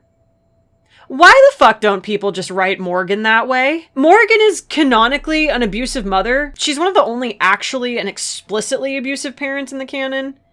Is it just because Pearl isn't as fun to project onto? Because Maya very much lived with her for most of her life. Like, I don't get it. To me, if you want to write pure catharsis fic about Maya dealing with child abuse, Morgan is the go-to. And if you want to write something more complex and messy, Misty's great for that. Involving Mia is when I tap the fuck out. I've seen way too many fan works where Maya attests that she hates Mia for leaving her, like actually uses the word hate. That interpretation is beyond my understanding entirely. If anyone looks at Mia Faye and comes to the conclusion that she abandoned her sister and forced her to become the head of the clan without serious consideration and consultation of Maya herself, then I think they're just beyond my scope. Watch the anime. It's not canon, but it's got better ideas about canon than you do. Finally, there are the people who insist that Maya would rather forsake her culture and all it stands for in order to run away from the pain it brings her. In service to their point, they usually quote this line of hers in the final hour of 3-5 when she is objectively at her lowest possible point and says outright that she wants nothing to do with the Fae clan. I really don't think it's wise to take Maya at her word when she's in such clear emotional distress, not to mention visibly delirious from grief and exhaustion, which other characters characters point out multiple times during her testimony, especially considering that 1, she appears in AA6 having fully taken on the responsibility and committing to it with all she is, and 2, Maya is not the type of person to ever run away from something, no matter how scared or upset she is. Maya does not run away. Maya charges forward. Again, I think this is a lot of projection. Namely, I think it's people who were raised Christian projecting religious trauma onto her. Like I've been saying, that's all well and good for the most part, but I don't want to see anyone insisting that it's canon. I especially don't want to see any white people insisting as much. I don't care if you try to insist that local Californian Ayasato Mayoi with her kimono and her magatama and her Shinto commune is a fucking white girl. White people, we have got to acknowledge that forsaking one's ancestry and culture is only liberating when we do it, because so much of our culture is oppressive, punitive, and built on the backs of genocide and colonization. Writing about a brown girl in California abandoning her cultural heritage because she may occasionally have complex feelings about it is not a topic y'all should be touching without doing the research and consulting folks with the lived experience in something like that first. It is not a cute look. There are plenty of white characters you can project your white Christian upbringing onto. To summarize these two very different flavors of Fanon, Type A locks in so hard on Maya's outer personality, they forget to acknowledge her more subtle inner personality. Type B locks in so hard on Maya's innermost personality, they forget to remember her surface level one. As always, it's not the identification of traits that is bereft of authenticity to the canon, it's the Flanderization. They see this purple girl, and they don't have eyes for purple, so they pick a shade of red or blue and draw her in only that until the other color seems to disappear entirely. My friend Jinx also had some really intuitive commentary on Maya's Fanonization and how it relates to shipping, which I just like to state verbatim because I don't think I could say it better. Maya being a vessel for Naramitsu to figure out their differences and be Phoenix's wingman is unfortunate, and a take I see in numerous fics, with Franziska on the other side pushing Miles to go with Phoenix. If I recall correctly, you mentioned this in part during your Fran Maya video with Pair the Spares and all that, and I think a lot of what Maya's character is watered down to as the silly burger girl is predominantly because of people wanting to use her as somebody who can get Naramitsu together. Admitting that Maya doesn't really have her life together, in opposition to making her one-dimensional with the burger quirk on the side so they can claim they gave her actual character, means that she doesn't have any right or authority to give accurate relationship advice to Phoenix, ignoring the fact that Maya would absolutely give unfounded relationship advice with her whole chest. Or for Phoenix to go to her for relationship advice, ignoring the fact that he would probably just do that. As a result, they just present her as silly and goofy, true, but most egregiously with no other personal depth. Untrue. They rob her of what makes her character so beautiful because there are other things to focus on. And as is typical with the Ace Attorney fandom, the strategy of sorts that writers use in their fic, arguably alright, though it would piss me off, not every fic needs to be a Maya character study and people can write whatever the hell they like, has bled into the rest of the fandom discussion and become the consensus for AA likers worldwide, causing Maya to be overrepresented as a silly burger girl who acts solely as Phoenix's wingman instead of one of the best depictions of a teenage girl, like, ever. Well said, Jinx. I did indeed talk in my Fran Maya video about how weird it is that both she and Franziska are so often portrayed as hyper-competent lesbians who have all their shit together vis-a-vis dating. I said Maya was intelligent, and she is, but emotional intelligence? That is a whole different blend of nonsense, and Maya has a very long way to go in that regard, at least where we leave her at the end of the trilogy. I think I can summarize the section of the video by paraphrasing something my friend Cass said immediately after Jinx sent this above message. I don't know if this counts as Fanon so much as it does bad media literacy skills, but I see it cited very often that Maya is underwritten, doesn't have an arc, or that we never explore her trauma or her internal struggles in canon, which we very much do. This is misogyny, plain and simple. Anyone who's been in fandom long enough knows this exact brand of misogyny, I'm sure. If you are someone who gravitates toward female characters, let me know if you've had this interaction before. You express your frustration that your preferred story of choice has a fandom that largely ignores the female characters you love so much. Everywhere you go, all you see is their male co-stars, and you have to really hunt for even a crumb of fan works that feature the women. When you complain about this in any public forum, you are accosted by people who insist there is actually a good reason they ignore the female characters. Because, you see, the female characters are underwritten, or not written well, and so there's simply less to latch on to. In the past decade or so, a woke version of this has arisen to make some of the feminists who obsess over male characters feel better about themselves.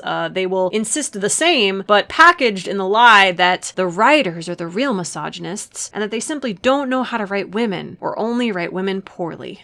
None of this is true, as often as people say it is. Most of the time, people just refuse to unpack their own internalized misogyny and would rather blame it on someone else than strive to be better. That, or they simply aren't secure enough in themselves to just say, yeah, I only like the guys. It sucks. I feel for you. But again, modern fandom is full of people who have to invent a reason for every single unremarkable opinion they have, and this is just another end to that. These ship-brained, Bishonen-obsessed fandom folk live in perpetual terror of being cancelled, judged, or even just lightly challenged on their inoffensive fandom opinions. This cloud of fear hanging over their head causes them to preemptively invent a vast well of excuses to fall back on to explain why their opinion is socially smart and correct, actually, and anyone who disagrees is a freak. That is the main reason why Maya and many of the other women in the AA franchise are viewed this way by the fandom. One-dimensionally, stripped of their nuance, and cast to the side. I made Maya a silly burger girl because she's underwritten. There's nothing more to her. Takumi just hates women and doesn't know how to write them correctly.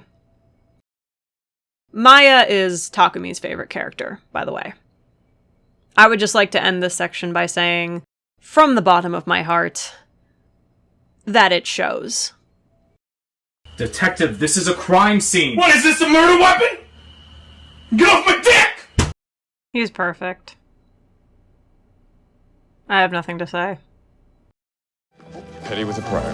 Misdemeanor shoplifting. Teddy was a prior. Well, meet me halfway. Teddy was a prior. I have everything to say. Miles Edgeworth is by far the Ace Attorney character whose fandom presence I have the most complex feelings about. And I want to preface this whole segment by saying that in order to talk about Miles and Fanon, I have to talk about a lot of things that are going to sound as though they have absolutely nothing to do with him at all. I promise, though, if you stick with me while I set the stage, it will all tie back into my point in the end. I am always thinking on the first time I played Turnabout Goodbyes, entirely blind in a call with 10 or 15 friends. It sadly wasn't one of these sessions I recorded. I didn't start doing that until 2-3, so I cannot show you the moment that I often reflect on directly, but I can tell you about it. We were in the middle of the case and had just gotten to the part where Phoenix starts to explain the class trial, his history with Miles, and why it's so important to him that he exonerates this man who, until now, we were led to believe was a stranger to him. I had not really been hooked by Ace Attorney yet.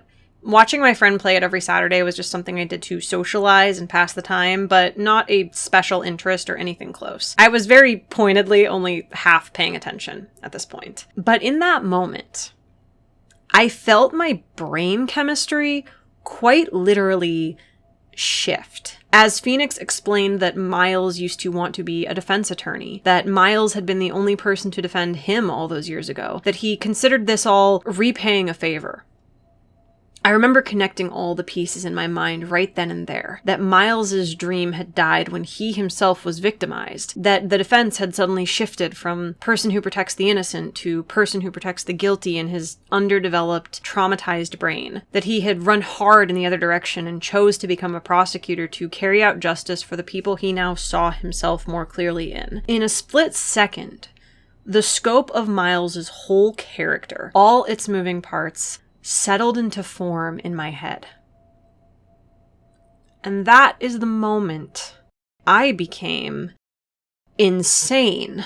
Miles Edgeworth was the reason Ace Attorney grabbed me. Miles Edgeworth is the reason this YouTube channel exists. However you feel about it, you are listening to me right now because of Miles Edgeworth. And what I said out loud in that moment was something like this. I have seen this man on every social media site I've ever frequented since I was a child. I have seen his face in memes, fan art, edits, profile pictures, and everything else of that nature as far back as I can remember. I thought I knew what it was he was about. A typical silver-haired anime rival, handsome and sly-eyed, who existed one step ahead of our bumbling protagonist, an amateur against his better half. He exists for Phoenix to struggle, so we may feel catharsis when the underdog finally bests him. I thought Miles Edgeworth, like anyone of this archetype, the Sasuke's, the Sephiroths, the Shishomarus, the Rikus, was the same as them, and that because he was pretty and haughty and aloof, he was overrated. And I said that night, Miles is not overrated. Miles is not underrated. Miles is rated. He is exactly as beloved as he ought to be. I still feel that way. To this day, I really do believe that Miles Edgeworth, all the complexities and messy pieces of him, is one of the best fictional characters of all time. I really, really mean that. But I also hate him. You will hear me say it so fucking often. God almighty, I fucking hate Miles Edgeworth. He drives me fucking crazy. I spend every second of my day holding back from tearing into every bare detail of him. I quite literally cannot bring him up without a full-chested disclosure that he sucks shit and I want to tear him to shreds like a dog eating a frilly burgundy rotisserie chicken. And when I say I hate Miles Edgeworth, it is so wholeheartedly shorthand. I'm never actually saying that I hate Miles for who he is in the canon. More often than not, I'm saying that I hate his place in the greater fandom, that I hate how much of him is watered down and declawed, that I hate how a lot of the time he is nothing more than, like many others I've mentioned in the series, a vector for personal projection. Like Maya, he is a serious comfort character to me, and I have many thoughts about him, so I will try to get them all out here, even if my delivery might be a little over-impassioned and messy. I've talked a lot about how a great deal of popular fanon comes from projection.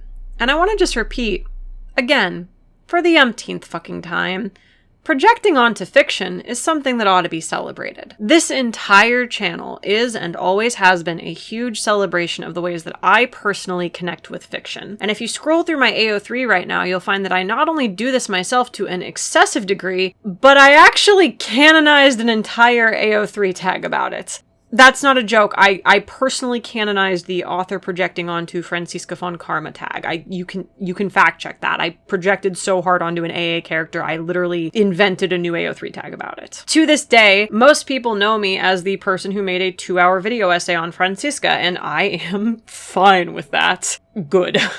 I never want to be anything else. I've made it. Again, I reiterate, projecting onto fiction rules. I cannot begin to tell you how based it is, nor can I stress enough how inherently human it is. That is why we write stories. That is why we make art. To share our feelings, our experiences, our hopes, and to find and connect with others who see their own in ours. That is literally the point of art and storytelling. Never, ever, ever let anything I say on this channel discourage you from projecting onto your Ace Attorney blorbo of choice.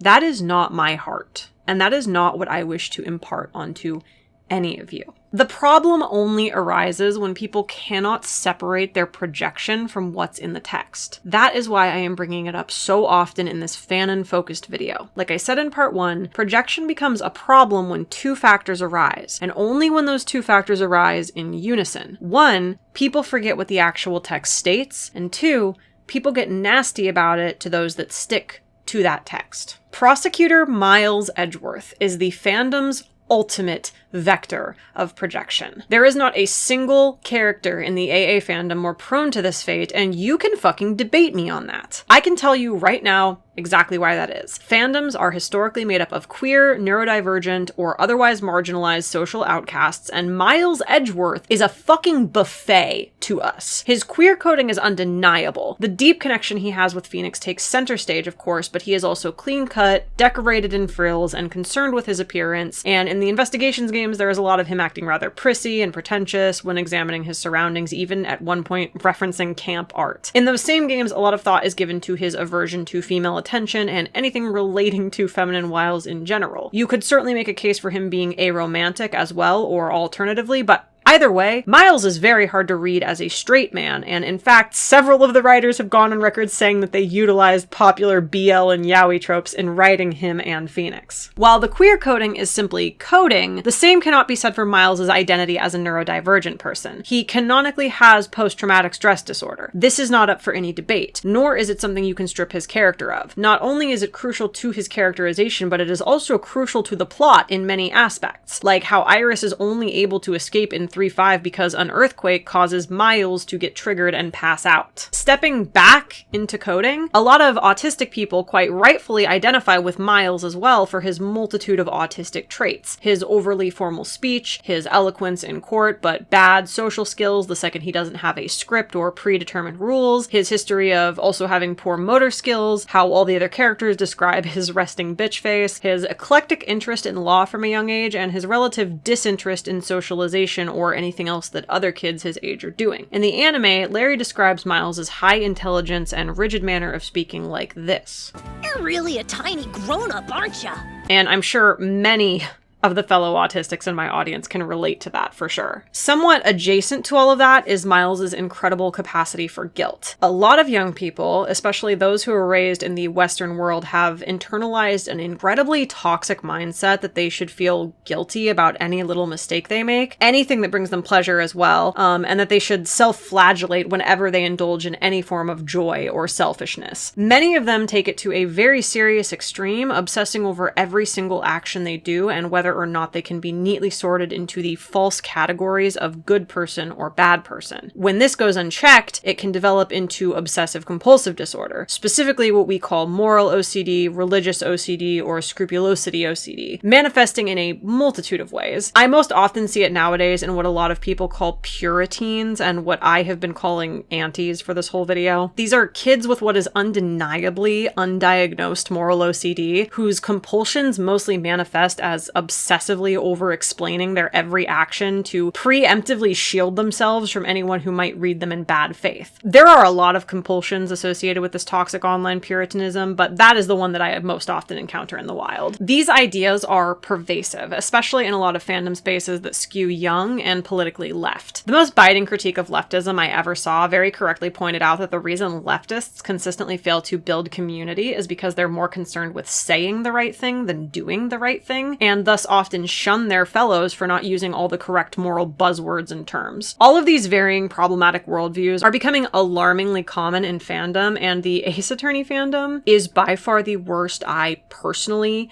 have ever seen. It is no wonder then that they are so attached to Miles Edgeworth, who might as well be the walking personification of moral OCD. This is going to sound fucking insane if you take it out of context, and I'm sure people will, but Miles as he is in his Bratworth era especially is quite literally a perfect summation of fandom anti-culture. He is stifled by this deep-seated guilt he feels, terrified that he may have accidentally done something bad. He has this horrible dark secret that he fears getting out. To cope with the guilt he feels and the fear that it may one day be his undoing, he prosecutes. Prosecuting to him is a form of catharsis and retribution. He cannot bring his father back to life, nor can he protect the young boy who was betrayed by the court system, but he can channel all the trauma and guilt of that into preventing others from going through what he did. He feels powerless over his trauma, and so he exerts control over the closest thing he can find in a desperate attempt to heal that helpless inner child. Like many misguided leftists who have not yet shed their attachment to punitive justice, Miles initially believes that if we just sort people into the categories of good and bad and lock away all the people society deems bad, then the world will be a better place, and he will be deemed a good person for his direct contribution to that. And, of course, therein lies the problem, because Miles also believes that secretly, deep down, he might be bad. And if that is the case, he can only run from the consequences for so long.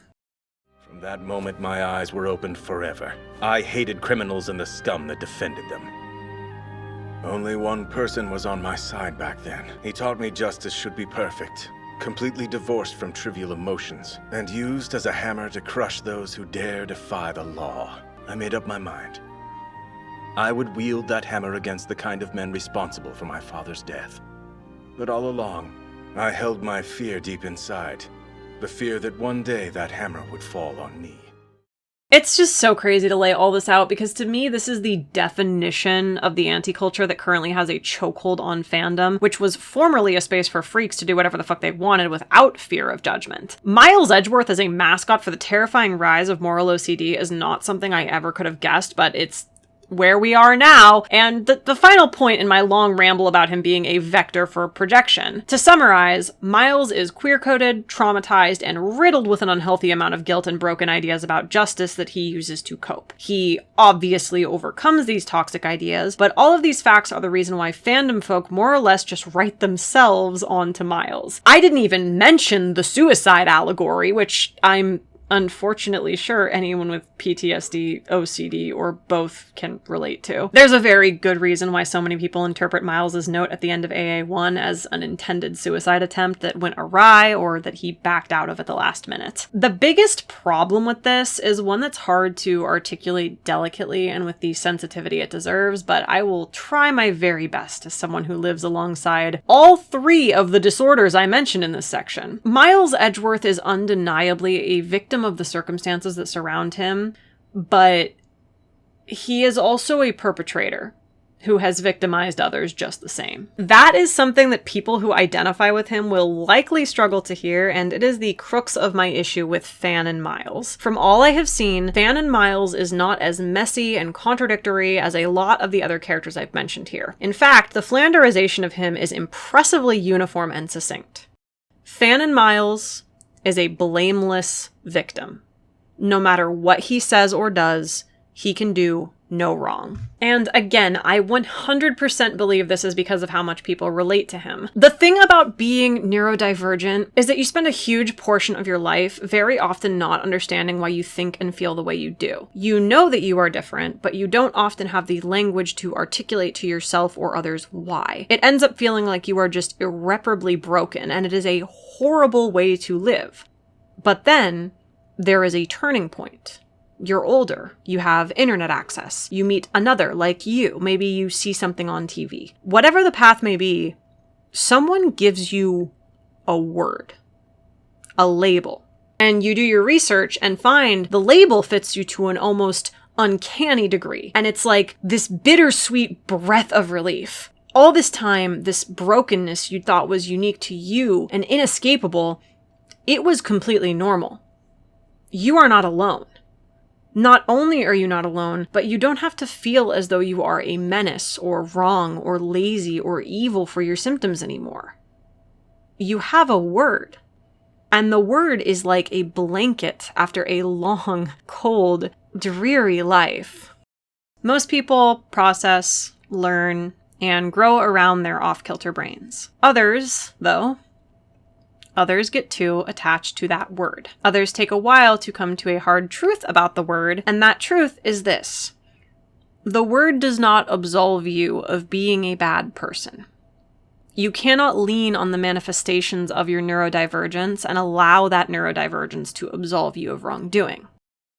Some folks really cannot handle hearing that. And it makes sense because, like, when you're told all your life that you're a lazy slob for not being able to keep your room clean, finding out you have ADHD in your adult life feels like shackles being broken. But you can't then turn around to your roommates and say, sorry I never clean, I have ADHD, because that would actually just make you a jackass who happens to also be disabled. No, it is then up to you to figure out how to navigate the thing you now have a word and resources for. You have not done the work or recovery simply because you have the word. I think I most often encounter this in people with anxiety disorders. They are scared of confrontation because of the disorder, and so they become these staunch people pleasers who never exert their boundaries. When people cross those boundaries then, they lack the skills to communicate because they refuse to practice the learned art of doing it scared. Instead, they quietly seethe and hope their friends will read their minds, and when their friends inevitably don't do that, they will explode all over those friends, or much more commonly, block them on every social media platform they share and cut the friendship off without a word. If you try to confront them about how horrible that is to do to a friend, they will often fall back on the excuse that they have anxiety or they were too intimidated to talk. This is how almost all of my friendships have ended in the past decade, and as somebody who is traumatized, suffering from many disorders myself, and incredibly anxious, I have no fucking sympathy for people like this. I have no sympathy for people who have no interest in recovery or bettering themselves alongside their neuroses. I once described my diagnoses, my list, to my girlfriend, and this bitch, she looks at me and she's like, "Did you treat the DSM like a checklist?" I have no sympathy. I have no sympathy. If I can do it, that just means you're a weak bitch. What all this has to do with Miles Edgeworth is that people, I suspect a lot of the same types of people as the example I just gave, see themselves in Miles. And if they struggle to recognize that their neurodivergence doesn't absolve them from doing bad things, then they will inevitably struggle to recognize that Miles's neurodivergence is the same. Acknowledging that Miles is a complex person who contains the capacity to do both good and bad means acknowledging the same about themselves. And quite frankly, a lot of folks simply are not emotionally mature enough for that. Remember that story about Manfred and the letters that I told in the beginning of part 1? Hilariously enough, it works as a perfect microcosm of what I am talking about in regards to Miles's Fanon characterization. So, to rehash, after DL6, Miles lost contact with Phoenix. Phoenix says in 1-4 that he tried to contact Miles countless times but could never quite reach him. That is all the canon information we know. A popular headcanon, one that is so baked into Fanon that people have legitimately said with their whole chest that it happened in the source material, is that Phoenix wrote physical letters. The people who subscribe to this headcanon often attest that the reason for Miles's lack of any reply is that Manfred von Karma, who was heavily involved in Miles's life after the incident, intercepted and destroyed those letters. This headcanon was interesting to me when I first heard it, and nowadays I consider it to be some of the most uninspired fucking schlock I have ever heard. It is a perfect encapsulation of every single aspect of Ace Attorney Fanon that I resent, and I am going to explain why to you right now. I have been talking non-stop in the second part about poor media literacy, and specifically, inability to understand nuance in characterization. I want to really zoom in on that here as I propose a sort of hypothetical. That hypothetical is this. A great deal of the AA fandom neatly sorts characters into 2 simple boxes. Those boxes are labeled victim and abuser. As talked about in his own section, Fanon Phoenix is mostly reduced to a bright-hearted soft boy with his edges sanded down. He is always sorted into the victim box, and it makes a great deal of sense because for the majority of the story, his only real crime is that he's kind of a cagey bitch. Phoenix is viewed by the fandom as a person who has pain done unto him, not a person who does pain unto others, be it Dahlia or Miles or Iris for some reason, or Kristoff, I guess. I haven't played that one. Whatever. The point is that Phoenix is someone who is hurt. He is not someone who does the hurting. Miles, too, is a victim. Miles is a traumatized orphan who has seen incredible tragedy, lived through the sort of pain that no one should ever be forced to witness. Phoenix and Miles together, then, are 2 victims who find solace in one another. That's the appeal of Naramitsu, after all. Long ago, Miles saved Phoenix. At the end of Game 1, it is time for Phoenix to save Miles. And one could dare to dream that they will simply show their love like this forever. That so long as they have one another, they will continue to save one another in tandem time and time again. How romantic. Except Miles is a much more morally complex person than Phoenix is, or at least the game is a lot more direct about breaking his facade. Miles has gone on record saying that he resents his childhood, that he hates the fact that people in his life knew what he was like when he was young. In part 1, I talked a little bit about this dialogue in 2-4, and why I think it's incredibly obvious that Miles is telling Phoenix, don't be offended, but I don't want to think about the life I had before DL6. Whenever Miles talks about his switch from defense to prosecution, he talks about that forsaking of the former as something that felt powerful and right. I bring up the anime a lot despite its lack of meaningful canonicity, but I really do think it's important to look into other interpretations of the text, and in the anime, Miles' switch to prosecuting is framed as his happiest moment since DL6. The plot of this episode is literally that nothing makes him happy anymore, and so Franziska spends the whole day trying to get him to smile, and what eventually makes him smile is being accepted as a protege by Manfred. Miles very much implies in every canon that forgetting his life before DL6 was something he felt power and comfort in doing. So to me, it is abundantly clear what actually happened when Phoenix tried to reach out. Miles ignored him. Why would Miles want to hold on to something so painful? Why would Miles want to hold on to Phoenix? You can say because they were friends all you want, but at the end of the day, Miles valued his new start more than he valued the friendships of before. I think we can all agree that in time he came to regret this choice, but the fact of the matter is, it is realistic for him to have ignored Phoenix and hoped to leave him behind. People hurt each other like this all the time, even when they love each other. Even if Miles had loved Phoenix with all his heart, he could not bear to see him. That is just what happens sometimes, especially when people are in great pain. And Miles Edgeworth was in an unbearable, insurmountable deal of pain. But that is a level of nuance that a lot of these fandom folk cannot comprehend. If Phoenix is in the victim box, and Miles is in the victim box, why is Miles being so mean to sweet little Phoenix? If he's being this mean, then he might be, oh no, an abuser. These are the only two things that a person can be. They don't want to put Miles in the abuser box because he's a victim. Look at how sad he is. And they especially don't want to put him in the abuser box when they relate to him. Can't you see he's neurodivergent and hold on, I gotta... a major? And this. All of this is why we have the fucking burned letters headcanon. You know who the fandom doesn't give a single shit about?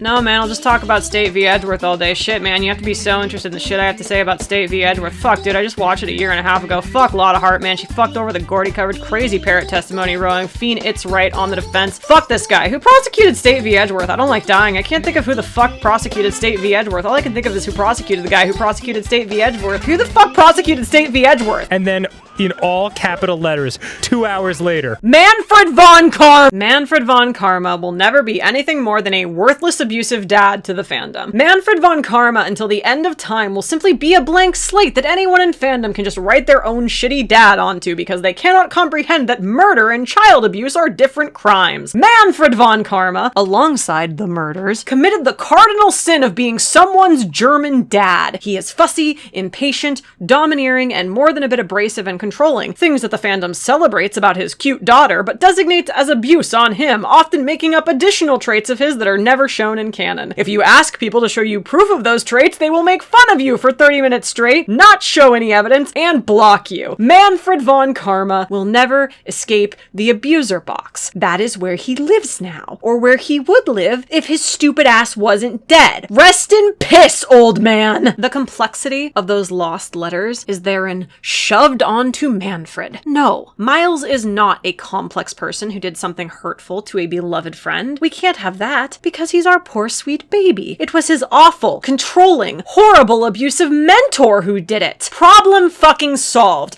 All the blame can simply be foisted onto Manfred, who made Miles do it. And this refrain follows Miles Edgeworth everywhere. Every last complexity or moral gray area he exists in is taken from him and attributed to Manfred von Karma. Every single one! I'll go through a list! A huge fucking part of Miles's character arc in the trilogy is this gut punch he receives when he realizes that, like, just because a case is handed to him, that doesn't mean the defendant is automatically guilty. When Phoenix proves a handful of Miles's defendants innocent, and Miles is then also wrongfully accused of murder himself, Miles has a fucking mental breakdown because he has just been given concrete proof that there was a shred of reasonable doubt in every case he prosecuted in the last 5 years. This, of course, means that Miles may very well have incarcerated innocents and even put them on death row. Miles quite literally has blood on his hands. Fanon will attest that Miles never wanted to prosecute to this degree, and sometimes even attest that Miles never wanted to prosecute at all. Manfred made him do it. When Miles traumatizes all his fucking loved ones by disappearing, fans often joke about him taking a mental health day or being a silly, quirky girly pop and leaving the country.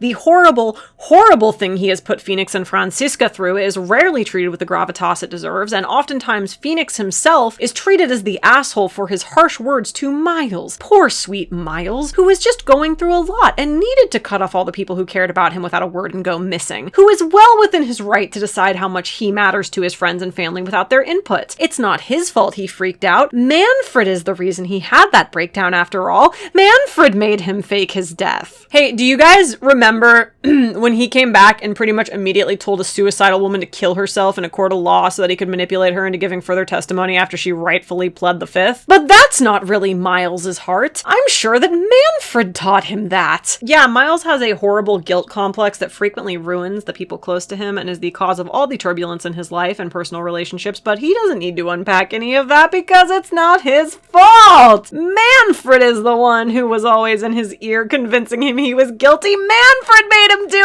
it! Yeah, Miles is an absolute dickhead, pun super fucking intended, to his most loyal subordinate and constantly forces him to live in poverty, but that's a habit he picked up from Manfred. Manfred made him do it.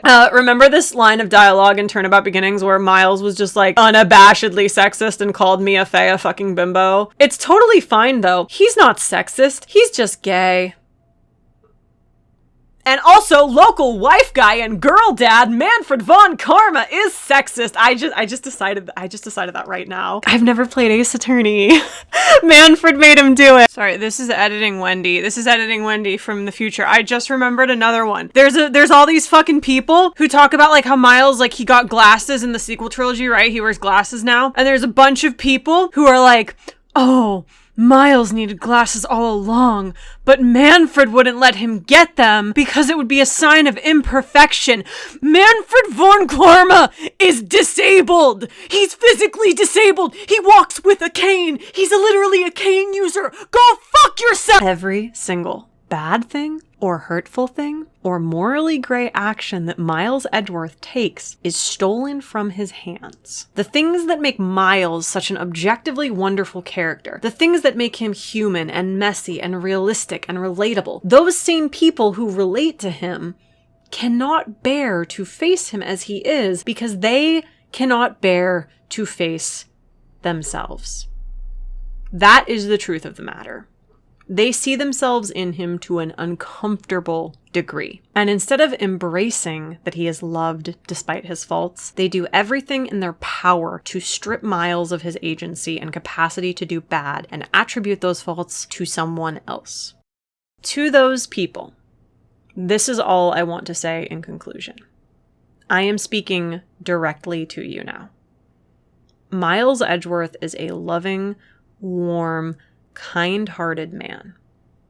Miles has gone through some of the worst pain a person can experience and came out of it on the other end with his heart intact and surrounded in people who love him.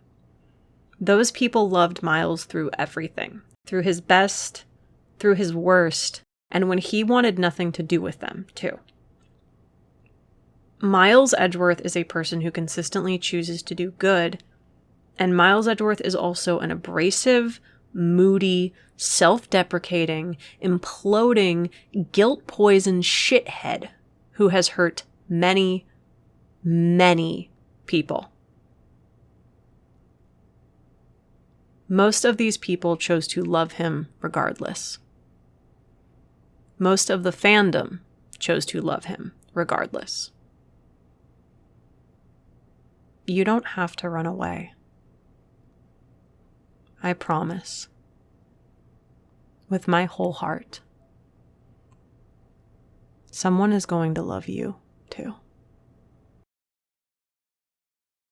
How can I be homophobic? I blew his fucking brains out. I did that one already. Here it is. Go watch it after this video.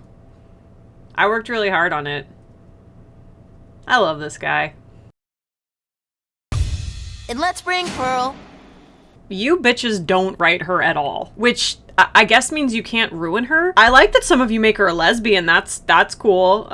But you need to stop ignoring her. I said most of what I wanted to say about Pearl in Maya's section. The biggest sin the fandom commits when it comes to Pearl is refusing to acknowledge that A, she is a child in the care of Maya, who rarely leaves Maya's side, and B, she has gone through severe trauma and hardship, just as complex as any of the other characters. Deep pain and tribulation that is more than worth exploring. Apparently there are people who are weird about her for wanting her cousin, who she loves more than anything in the universe, to get married to a man who is nice to her. Something tells me the people who feel that way are the same people who make hating children their whole personality. A friend of mine once told me that they joined an AA fan server and mentioning Pearl was against the rules because she's a Narumayo.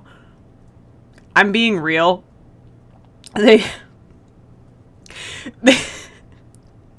canceled a fictional 9-year-old for ship crimes. I guess people also say she is homophobic, which is honestly just really funny and logistically strange to me. If you ask people why they think Pearl is homophobic, they'll usually say they believe Morgan taught her to be homophobic, which makes zero sense. Wouldn't Morgan be hoping against fucking hope that Maya is gay so she can't make a baby and carry on the main family line. To me, that either implies that Morgan is stupid or that her homophobia is trans-inclusive. And either way, that's kind of the funniest shit in the world to me. What else is there to even say? Pearl is a fucking treasure to this world. Love Pearl. Cherish Pearl. For the love of God, put Pearl in your fan works. She's mean! And next time she cracks that whip, I'm gonna smack her in her stupid face! Pearl suffered more than Jesus. I support a woman's right to choose. Sorry, I was stimming. Roe v. Wade! Solving this ancient puzzle should be easy for me, because I have ADHD.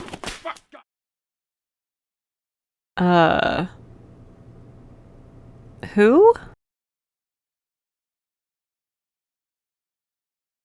Before we wrap up with my final character on this list, I wanted to take the time to throw in 2 honorable mentions who I felt didn't really suit the list of main characters, but who have enough of a place in the story that people can still be egregiously incorrect about them. So, really quick, just knocking those out, we've got, first and foremost, Adrian Andrews. There are few things in the world that make me angrier than people completely missing the point of Adrian's character arc. Countless times I have been exposed to the just completely erroneous opinion that her personality in TNT is some sort of regression of character and not the complete opposite. And so I guess I have to lay out for those people why they should be overjoyed at seeing Adrian as she is in her second appearance. Adrian's personality in JFA is as follows: icy, aloof, unbothered, and career-oriented. We're meant to believe that she is an incredibly independent woman who cares for little more than corporate advancement, who lives for herself and no one else. And we are then almost immediately told this is all a facade. She is hyper-dependent on others she imprints on, and the way the game phrases it is genuinely very clinical, almost as if it's tiptoeing around diagnosing her with dependent personality disorder. For the most part, her dependence finds a home in Celeste, unhealthily so, and when Celeste winds up killing herself, Adrian attempts immediately thereafter. After failing and attending therapy, Adrian adopts this cold, business-like persona, which we're told is her attempt at mimicking Celeste's behavior to keep herself from falling apart. For these 2 reasons, her attempted suicide and her copying of her mentor's facade to appear stronger than she is, the game intentionally uses her as a vector for the inner workings of both Miles and Franziska. It's no surprise then that Franziska is the next person Adrian gets attached to, taking her legal advice damn near to her grave, and even striking up a genuine friendship with the prosecutor after the events of the game. After several grueling days in court and being forced to break her icy facade multiple times, Adrian ends the trial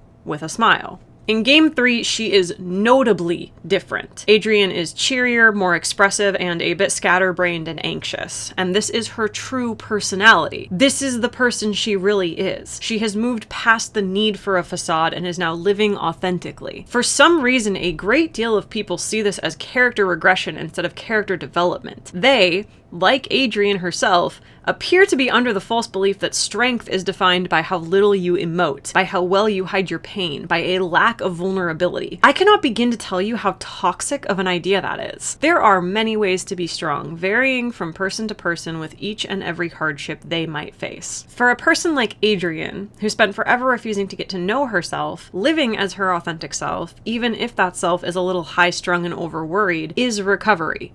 Sharing her emotions with others, not being afraid to do so, and allowing herself to feel those emotions so that she can move past them is recovery. I really think this ties back into the girl boss narrative from before. Baby feminists who have not actually read feminist theory or even just taken the time to think more critically about this, they believe that female strength begins and ends at a woman hardening herself into steel and never crying, loving, indulging, or thriving. Unemotive and sharp equals feminism. Vulnerable and sensitive equals misogyny. It's all just black and white to them. If you truly think the closed off, repressed, traumatized, canonically suicidal version of Adrian is the better one, then all I can really say is that I hope you feel better soon. And I would urge you to check up on your strong friends.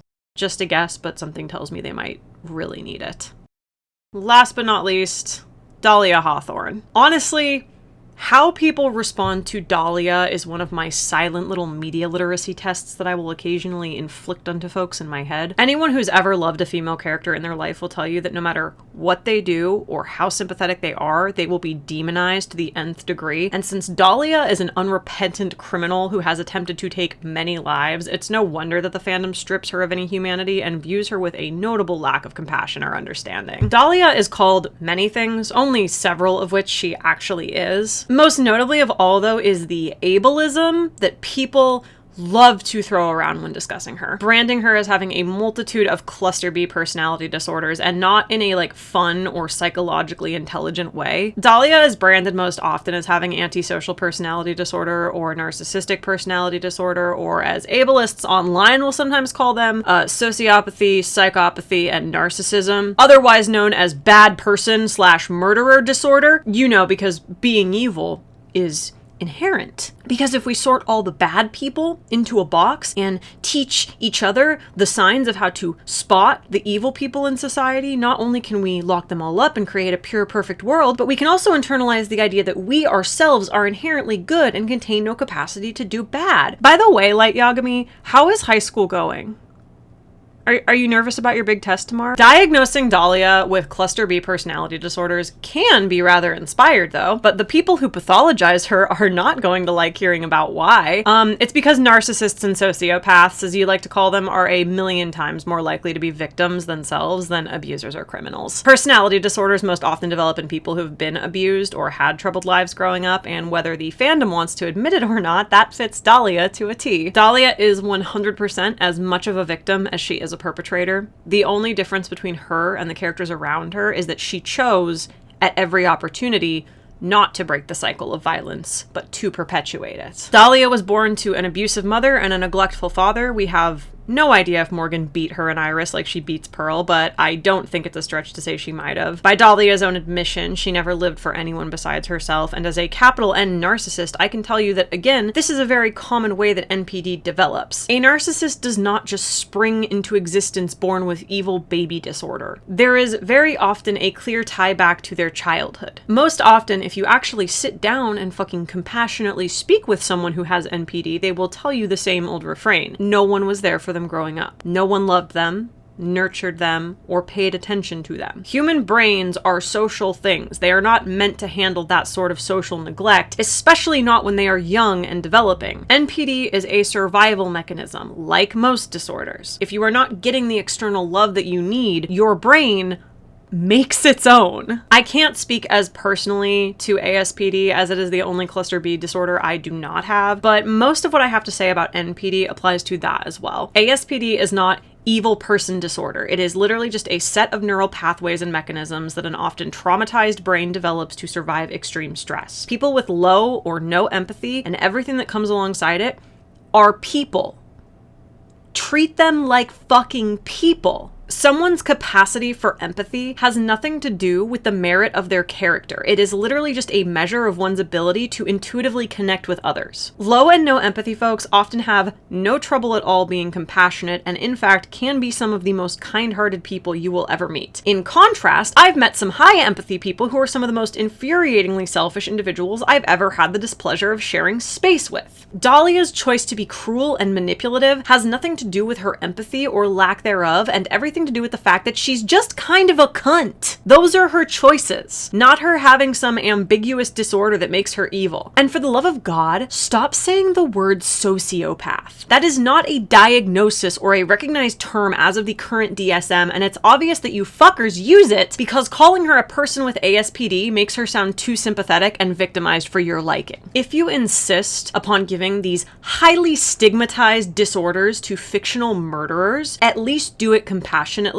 and correctly. Dahlia Hawthorne began her life of crime at age 14, and I need everyone who writes her off as nothing more than a crazy bitch to think a little harder and understand what kind of emotional pain and suffering a teenage girl must have been shouldering in order to make those choices, to even have the mind to follow through with those choices. According to Iris, the person who knows Dahlia better than anyone, Dahlia was a girl who was not only intelligent, but incredibly resilient and strong in the face of all the neglect she was shown. Her circumstances mirror many of the other characters in the trilogy, especially the other Fae women. The only difference between their tragedies and Dahlia's tragedies is that Dahlia did not have a strong network of people who loved her. She could have been saved.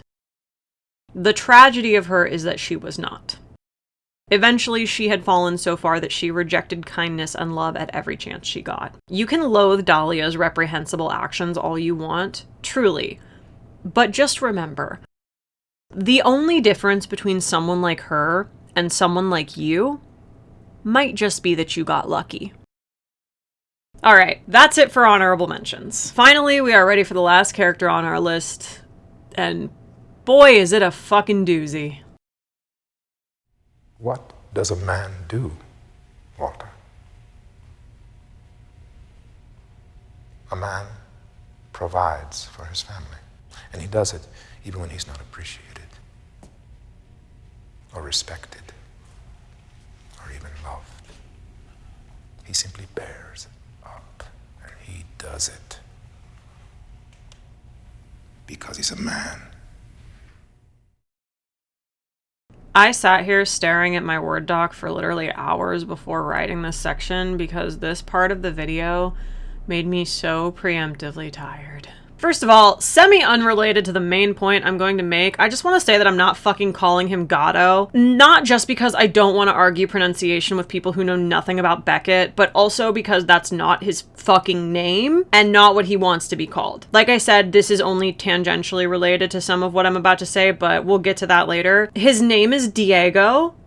I'm calling him Diego. When I was talking about Larry Butz, I was very careful with my phrasing when I said that his Fanon characterization is some of the most uncharitable and bad faith I've seen in the whole fandom. That phrasing was intentional because the character who suffers the most scrutiny, the most bad faith interpretation, the most unforgiving treatment is undeniably Diego. The fandom's view of Diego genuinely makes me sick to think about for too long, and it is very difficult for me to articulate it all, but it fucking needs to be said, so I am going to say it. This section of the video is going to follow a very different format from everything precluding it because it requires a completely different tone.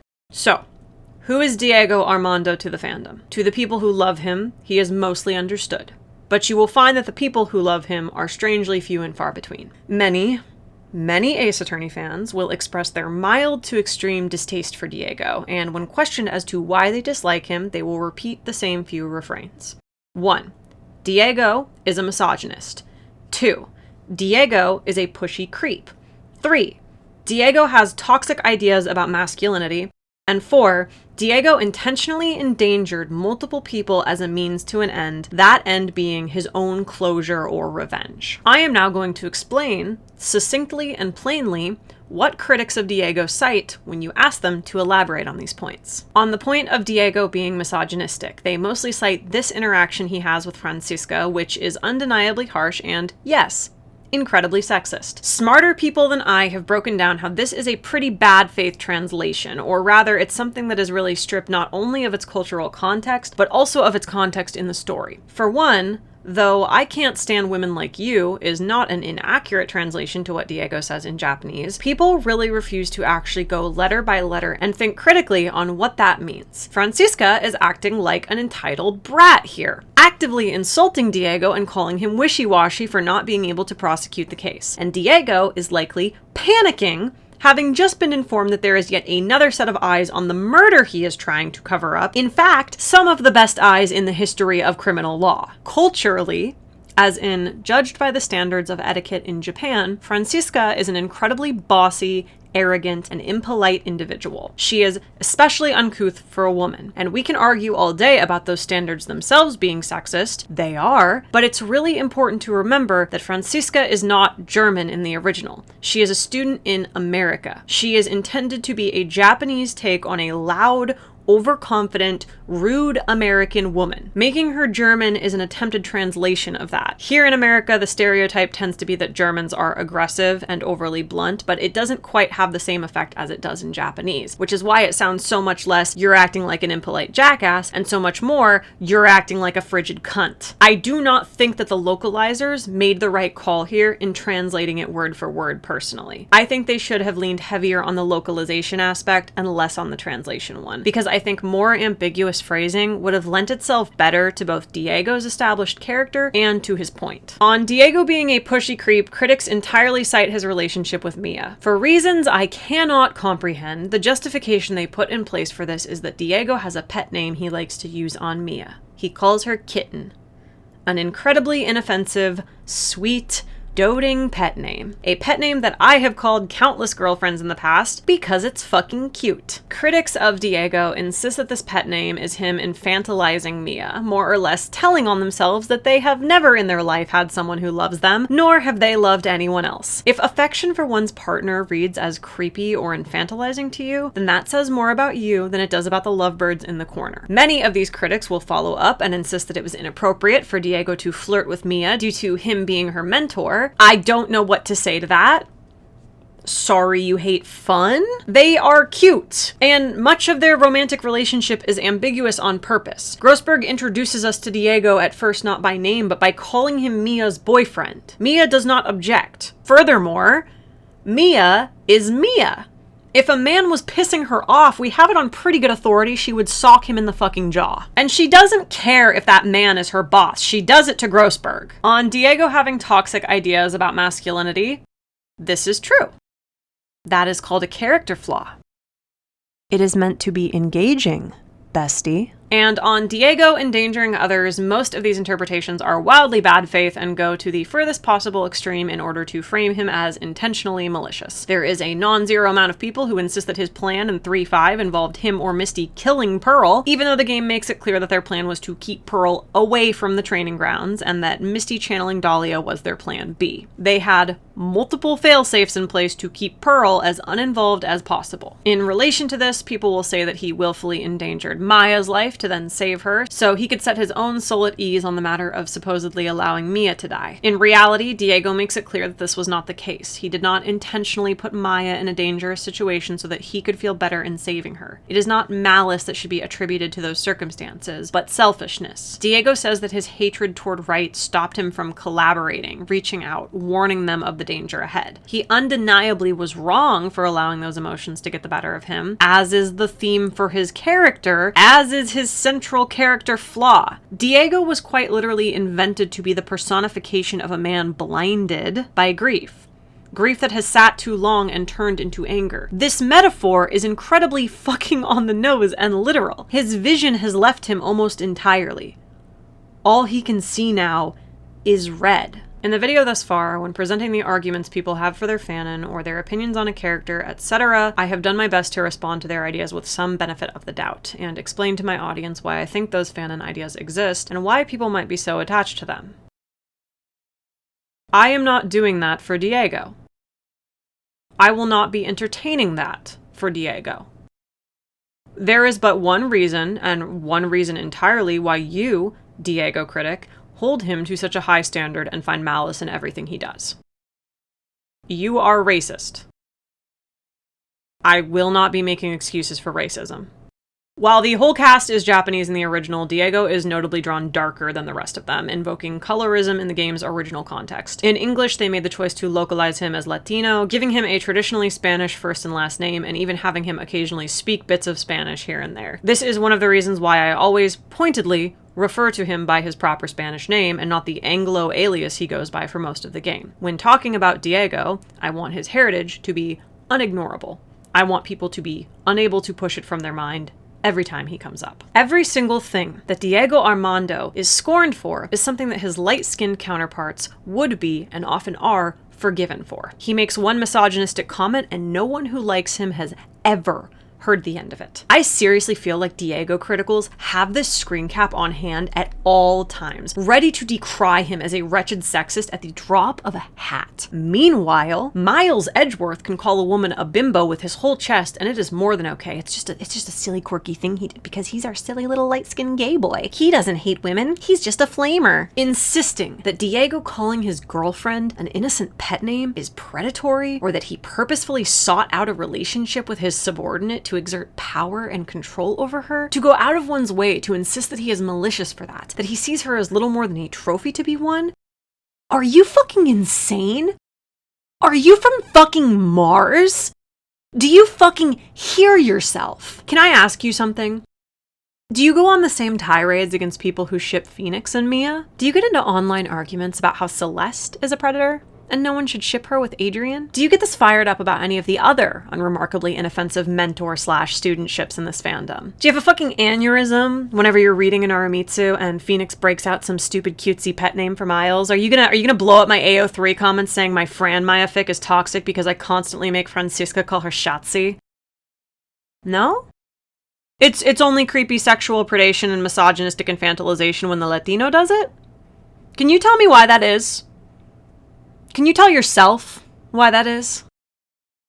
Do you have the guts to admit it to yourself? I am in no position to begin to unpack that in making Diego Latino, the localizers unfortunately slotted him perfectly into the machismo stereotype that is annoyingly pervasive in Western media. That is meta-analysis that I would hope someone more qualified will someday share. Regardless of any of that though, toxic masculinity is Diego's character flaw, and I personally believe that the narrative does a wonderful job showing how it hurts him, like any other character with their respective flaws. Why is Miles allowed to be debilitated by his guilt, hurt his loved ones in his quest to find himself, put lives in danger, and lose his grip on himself in the thick of things? Why do we forgive him for that? Why is Phoenix allowed to clam up, refuse to let anyone in, follow the people he loves to dangerous ends, and forsake anyone he might encounter on the path to doing so? Why do we forgive him for that? Why are these two men so beloved by the fandom, despite all the morally gray, questionable, or outright toxic things they do? Why are they allowed grace, understanding, and room to have these faults? Why do we all collectively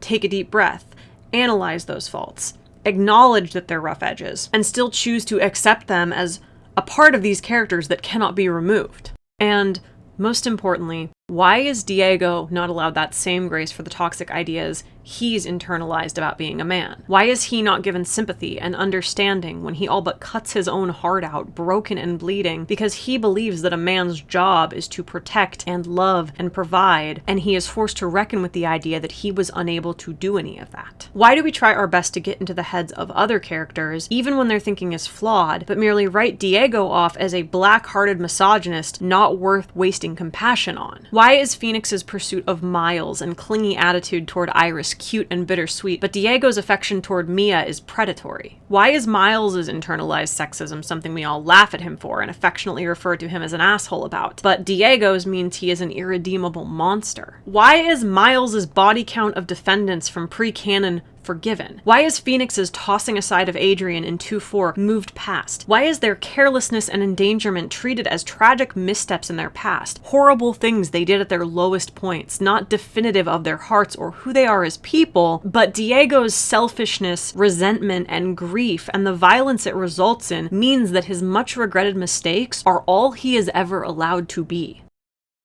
Because he's brown. That is the answer. Because he is brown, and the rules will always be twofold for him. He will always be held to an impossible standard because fandom is fucking racist. If you don't like Diego, fine, but you better think long and hard before you try to tell me why.